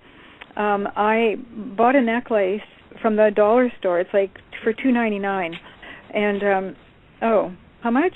$2.99, and it comes in 2 pieces because it's got a chain, and it's got it looks like actually the leaf of a marijuana plant, and I think the number is 9. There's 9 stems. That's so weird. I'm just figuring this out all now, but they separate. So you got the imprint, okay, which is this leaf when you take it away, and then the other side of it is the square with the imprint on the inside. Oh my God, I'm just expressing this now. It's a box. You're downloading. Stop being so shocked at yourself. Crying out loud. Okay, hang on. What are you, it's a box, and it's got a imprint on it. And it's, of course, fake. I mean, it represents the box and our signatures in it. And so I had left it in the sauna room the last time I was there. Now, that was about a week ago. And I thought, well, I'm going back. I'll pick it up when I go there, which was today. So I get my my locket back, okay, and as I'm walking back, this is crazy. Okay, as I'm walking back, I got my new locket back, and I'm going into the elevator, and it's on the 2nd floor. I push the button. There was a guy ahead of me who was cleaning the carpet where I was walking. I guess the cleaner was there, and he just was ahead of me. So he's vacuuming all this carpet as I'm walking. I go into the elevator, push 2, get out. Well, when you get out of the elevator, you're facing this huge mirror. And this is weird. So when I walk out of the elevator, I look at the mirror, and the reflection in the mirror is looking outside of this window. And outside of this window, which is really true, I mean, this is what does exist, is the concrete sidewalk, and then there's a water fountain. It's one of those wishing wells, okay, where you find all kinds of pennies and coins in there. Behind that is the city hall, and that's what I can see in the reflection, okay. So we're backtracking, right? So I see the reflection in the mirror, and I go, okay, I get it. This is coming out of the purification, bringing this box, okay, this locket out with me. It's now been purified, and now I'm reversing everything. So what I see now is actually kind of coming back to reality. So in my mirror, I'm seeing the wishing well. Now the wishing well, when I started finding out about how we were currency and how when we're on the water, we are not given our inheritance, that means we're still a corporation. So I'm looking at this well, and I'm going, shit, you know what? I'm going to make this up. I'm going to take money out, us. I didn't give a shit if people were looking. I put my hand in the water, and I scooped up a handful of coins. And I went, okay, whoever you are, here's Israel. We're free. We're out. I'm taking us out. And I carried the money home, and I put it somewhere here, and it's in my room. And I see all this now happening in reverse, because what I did is I took some of the money back, and I replaced it. And I said, this is where this belongs. Whoever that is, whatever that being is, it's not us. This is the replacement. And then that was kind of it on that part. But so I'm coming out, and I see the well, and I see now the well, the wishing well, and I go, great, okay, I made that connection. Then I'm sort of walking down, and I get to what's next. It's a huge. It's called the District of North Vancouver Library. In the library, we keep all our filing systems. This is where we keep all our information, all our documents, all of the, well, here we have City Hall, first of all, on the left of me, and we have the library on the right of me, and I'm walking home, okay? I'm walking back home. So now the dot has connected with the files and the city. Okay, it's all, now we're getting all our stuff coming back to us, right? So this time when I'm walking home, I'm thinking, I know that I should really be walking in my bare feet. And lately I've been walking a different route. instead of going on concrete, I'm starting to walk on grass because it's easier for my body. Well, this time as I'm walking home, I'm feeling like I should just take my shoes off. So I take my shoes off and I'm walking on as much grass as I can. And I'm just really trying to slow everything down and just observe around me what I'm seeing. And what I see are a license number was 888, and you know what, it was a black Explorer. And I kind of have an affinity for license plate numbers and stuff, and I understand how they speak to us, and well, anything does as long as you're focused on it. And so it's just been numbers for me. So 888 on this black Explorer, I passed that. All these flowers are looking absolutely insanely gorgeous, and I don't even want to pick one. Oh, that's right. And I don't want to interrupt the flow here. You got going too late in the show. We got about 4 minutes left, 5 minutes tops. Okay. No, we're going to carry on. I mean, what you were basically outlining to people is how to observe the allegories following the yellow brick road. Pay attention to everything. Look at everything allegorically. Start asking the question, why? Because you know how, what, where, when, and who. You're there. There's only one question that always remains unanswered, and that's why. So have a look at why did you see that? Why was that put in front of you? Why are you on that particular street? Why are you talking to that particular individual? Okay? And this is how you see the allegories. And I did want to finish with a song tonight. I was asked, so I was going to do You're the Sun to Me. Because you guys need to know that. You need to know who and what you are. I know why. I'm just trying to show you the other parts and just how incredibly important you are. Now again, I still have tomorrow night listed as an open forum. I'm not sure if, depending what happens, again, this is it is what it is, but that at the same time does not negate people just jumping in and you know, doing what we're doing right now, because this, for me, is how we're walking this path. This is how we're showing it to others. Can you see it? This road's narrow. It's not easy. You'll step right over it and miss it. It's razor sharp. And, isn't it interesting, too, how the Bilderbergs are having their power meeting right now as we are having our power meeting? It's the two forces. It's just brilliant. Yeah, it's all coming to a head. So, and on that happy note, I'm going to play You're the Sun to Me, and we might have a few seconds afterwards just to say goodnight. But I just want to say a great big thank you to all you guys for being the light that you are. Seriously, it's an incredible thing. So this one I'm sending out to you, straight from my heart to yours. You're listening to Critical Mass Radio. Now it's our turn.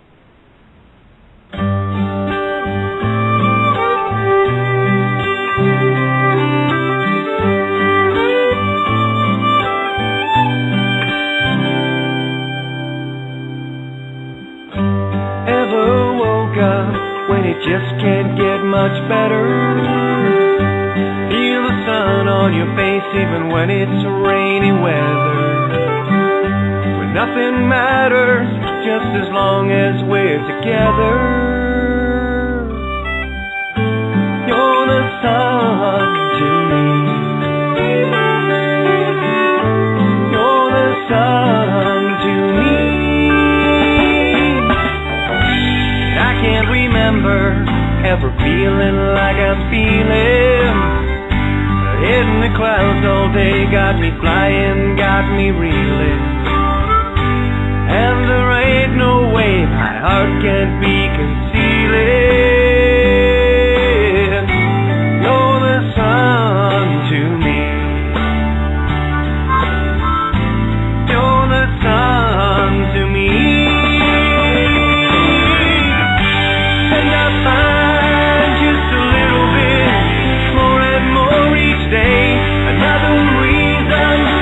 Settle in. I know I found my way. All I had to do was look.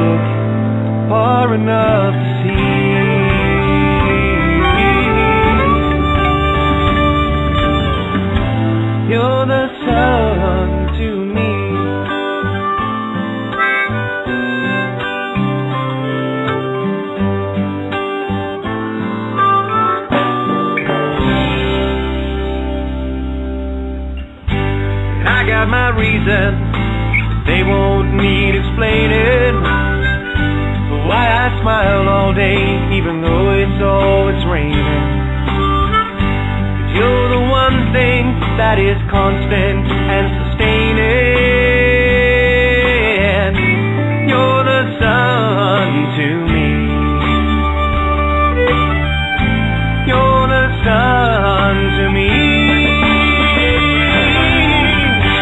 And I find just a little bit more and more each day. Another reason that'll settle in. I know I found my way. All I had to do was look far enough to see.